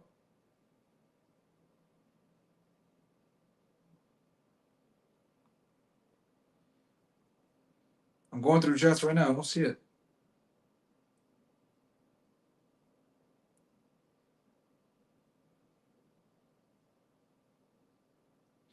All right, you guys are making fun of Andrea. I don't know who that is, but okay. You guys talking about Andrea in the chat? Mossad trying to kidnap Frank? Probably, bro. Probably.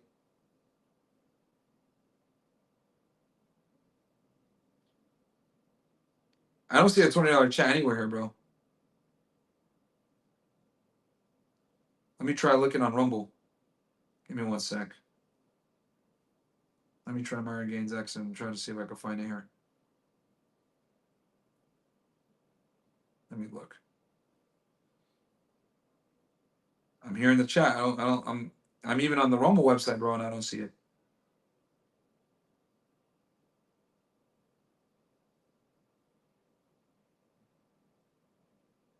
No. I don't see it, bro.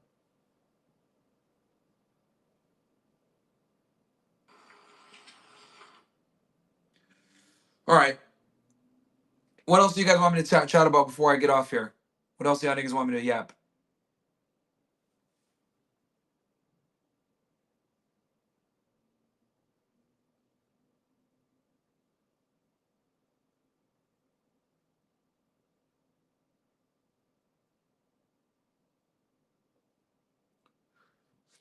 Okay, let me see here. Let me look in the chat. You guys give me your final things of what you guys want me to talk about. Any other topics you guys want me to hit before I get off this thing? Because Fresh Fit is going to start up soon. I don't have access to Castle Club, guys. I don't have access to Castle Club. Let me see if I can log in here. Let me see. Because I don't have the login information. Well, let me try.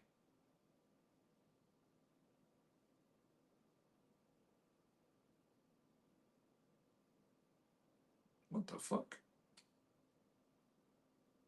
Oh, shit. I went into locals and I think I just went in the wrong stream.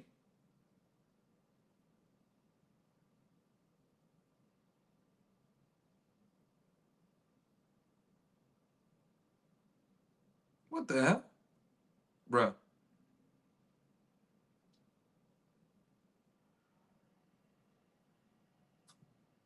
All right. I think I'm in the wrong one. God damn it, chat. I'm sorry, man, Castle Club, guys. I'll read y'all chats tomorrow. Because I can't even access them. I try to log into locals right now and I just like, for some odd reason, just like, I don't know what the hell happened.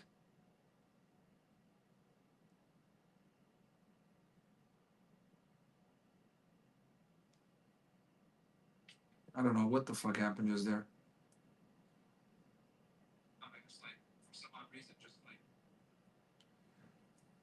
Um,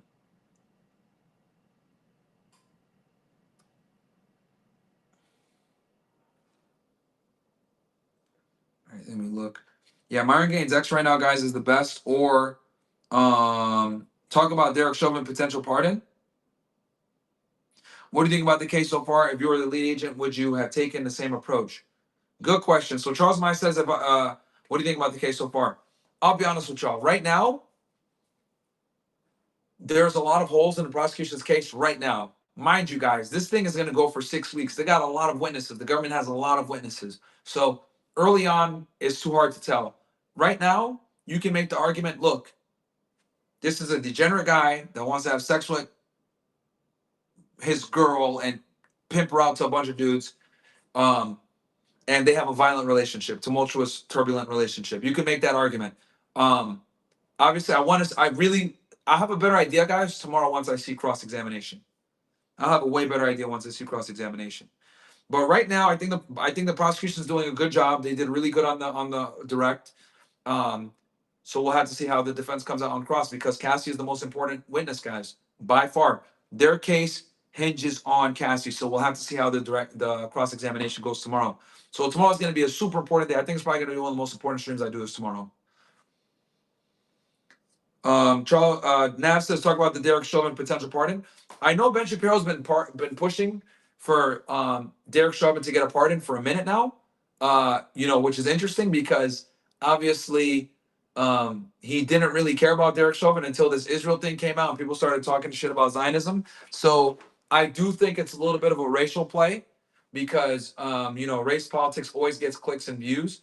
And right now with the Metcalf situation and Shiloh Hendricks, race is a very hot topic right now, Chad. There's a trend going on right now with black fatigue, which, I call it nigga exhaustion, be honest with y'all. And I've had it for a minute. So, I think a lot of America's waking up to it now.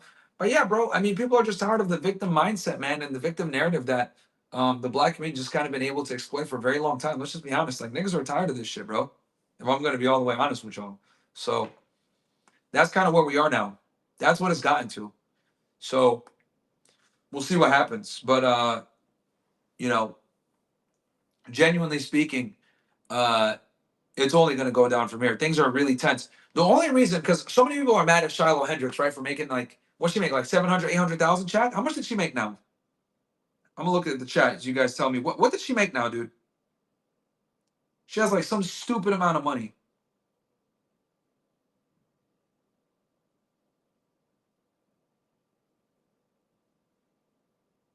Oh, you have all the local chat and Telegram? All right, awesome. Thank you so much, Jacob. I'll go through Telegram then.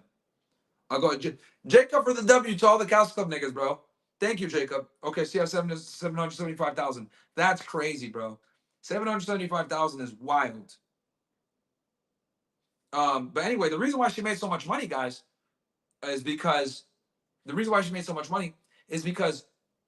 of how much money Carmelo Anthony made. Carmelo Anthony made like 500K. So they said, fuck you, we're going to support Shiloh just out of spite for you guys. Because a lot of people felt like this guy, Carmelo Anthony, killed an innocent white guy, got away with murder, got a bond. There was a bunch of outrage. He made more money than Austin Metcalf did. So people were like, all right, cool, bet. You guys want to do this? So when Shiloh Hendricks did that shit, they said, a week later, 2 weeks later, right? A couple weeks later, yeah, her shit shut up. It wasn't because people like wanted her to drop the N-bomb. No, it was because they were tired. It's because of what happened with Carmelo Anthony. That's why she got so much money. It was the middle finger to all the people that have been guilting white people. White guilt is officially dead.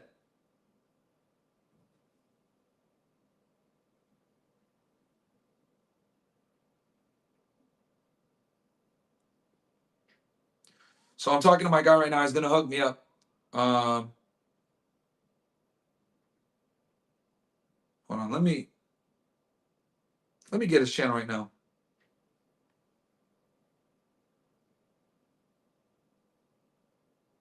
I'm gonna shout out this nigga right now.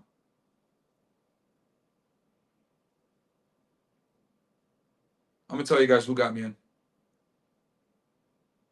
He's a new YouTuber, up and coming.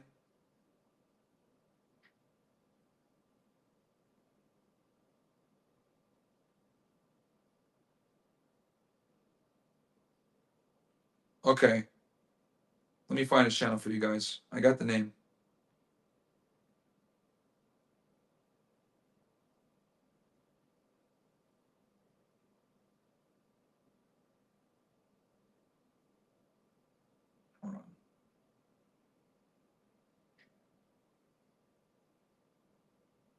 Yeah, I told him it's a small channel. I just searched it, I can't find it. So we're gonna help him grow a little bit, chat, because he was the one that got me in today, with Diddy. So, you know, you help me, I'm gonna show love, bro.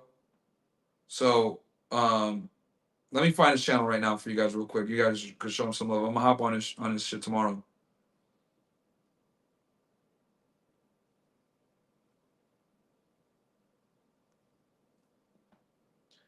Um,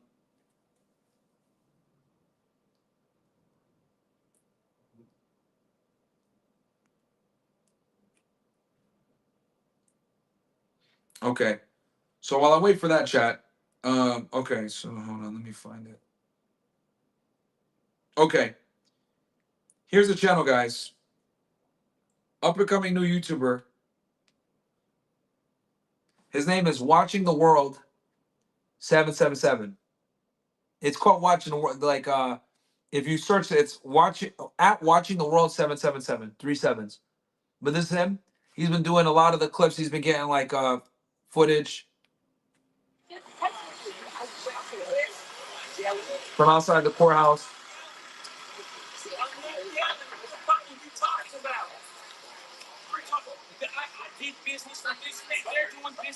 He was recording this. Yo, this crazy ass nigga. Bro, this guy, chat.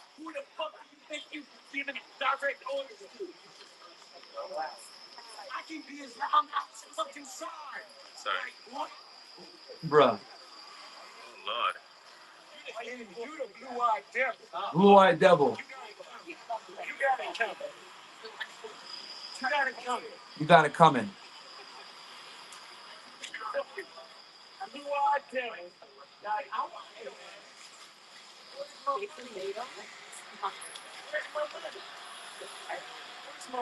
Bro, you see the reverse you see the reverse racism guy? Guys, this dude is wild. I seen him like walking around yelling and shit like that. Cops should have just arrested his dumbass for being a retard. Um Here, look, you can see the Diddy family coming out. Oh my God. How dare I?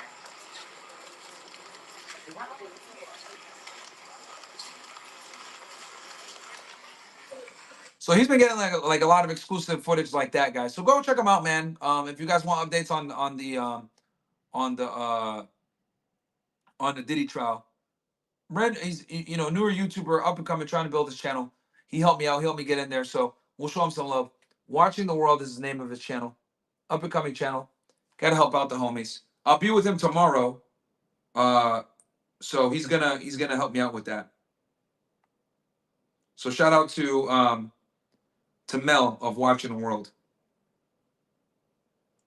Okay, let me read these Telegram. I'm in my Telegram right now. I'm going to read the Council Club chats.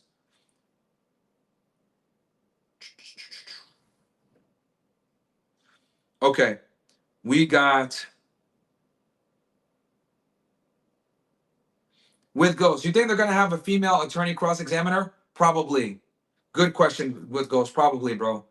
Even though I would like to see Brian cross-examiner. Or they might take turns, but I think it's going to be one attorney more than likely. Myron, this is everything you warned us about. Freak-offs in the 20s, and now she gets a white knight, literally and figuratively. I know, bro. Crazy. Nobi says, Myron, you think Tory Lanez will get pardoned? Bro, he needs to get pardoned. This is bullshit. Your boy Lem says, here's a Don DeMarco for you, W. Myron. Fed reacts to go. I appreciate that, your boy Lem. Hoflation.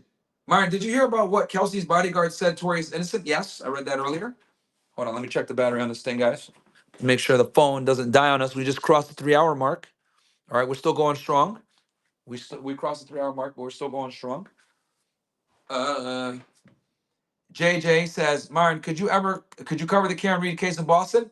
Bro, you're like the 20th person to ask me this. Yeah, I'll cover it. I got to study it, but I'll cover it for you guys. Fitness goes, my girl told me she's been watching all these female TikTok influencers talking about the trial, and they are saying some crazy shit. I know you were there. My girl keeps believing these female journalists' reviews. Prove them wrong, Myron. They're speaking against men at the same time. What are they saying, bro? Tell me what they're saying, and I'll tell you if it's the truth or not. Christian says, how's it going, Myron? Off topic, but I'm watching the last subathon at the moment. You said you want to go to Germany and pay respects. How about if you do a Castle Club meetup educational trip? One day, my friend. Well, here's the thing. I'll be honest with y'all. I've made some comments that I might get arrested for going to Germany. Ak is a real one from Everblazer. Appreciate that, Everblazer. Kumo DTV, everyone made it seem like freak offs were sex parties involving a bunch of people. Yeah, it's no, it was just her and a couple escorts, guys. Cornell, this is everything you warned us about. Oh, no, got that before. W Act, that's a real friend. That's from Dominicano. Appreciate that. Hopeflation says, Myron, did you hear Kelsey's bodyguard came out? Meg said was lying. Yep, read that already. AH, the old, if I ask you if you're a cop, you have to tell me background check. I'm confused. Myron, is a super simp in the courtroom? We are talking about Cassie's wife. I mean, husband. Yeah, he was in there, bro. He was not there, though, when she talked about the rape. $20 chat. What happens to blackmail celeb video and underage victims? Bro, no underage victims right now. Yes. We still have to see, but when it came to the Cassie stuff, no one was underage, chat. No one was underage. So we'll see what happens. Shout out to Josie for sending me that chat that someone sent that I missed. Shout out to all you guys. I'm glad that I was able to get the Castle Club guys chats in here. Let's see here, guys. I'm going to wrap up here in a second because they're going to start Fresh and Fit soon.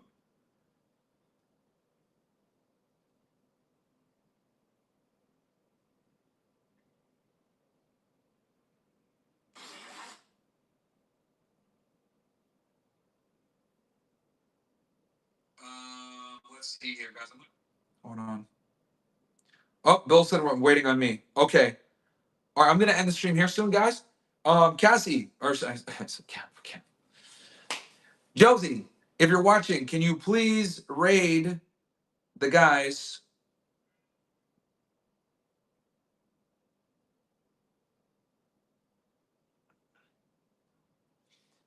Josie's going to raid Fresh and Fit. Guys, Fresh and Fit is going to go live here very soon.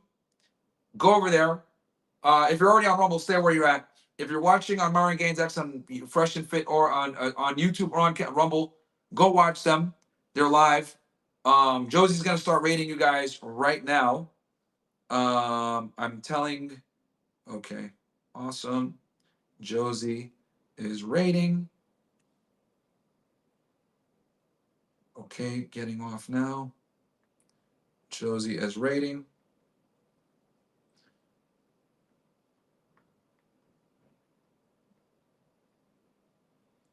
So, guys, right now, go to Fresh and Fit. They're live. Okay? They are live. Or they're going to go live right now. They're live right now. Here it is. They're live on Rumble, live on YouTube, etc. I'm going to get off. Josie's going to raid. Oh, okay, can't use reshoot. Okay, I'm going to get off. All right, guys, I'm getting off right now. I'm going to get off right now. Raid. Going to end. Guys, go to Fresh and Fit, either on YouTube or Rumble. They're live right now. Rolo Tomasi, Michael Sartain over there. Good show. Go check it out. Love you guys. I'm going to do the trial tomorrow. I'm going to be covering it. And cross-examination tomorrow is going to be probably one of the most important episodes of this trial. Love you guys. I'm going to end the stream here. Okay, Josie rated. Awesome. Thank you, Josie. Peace out, guys.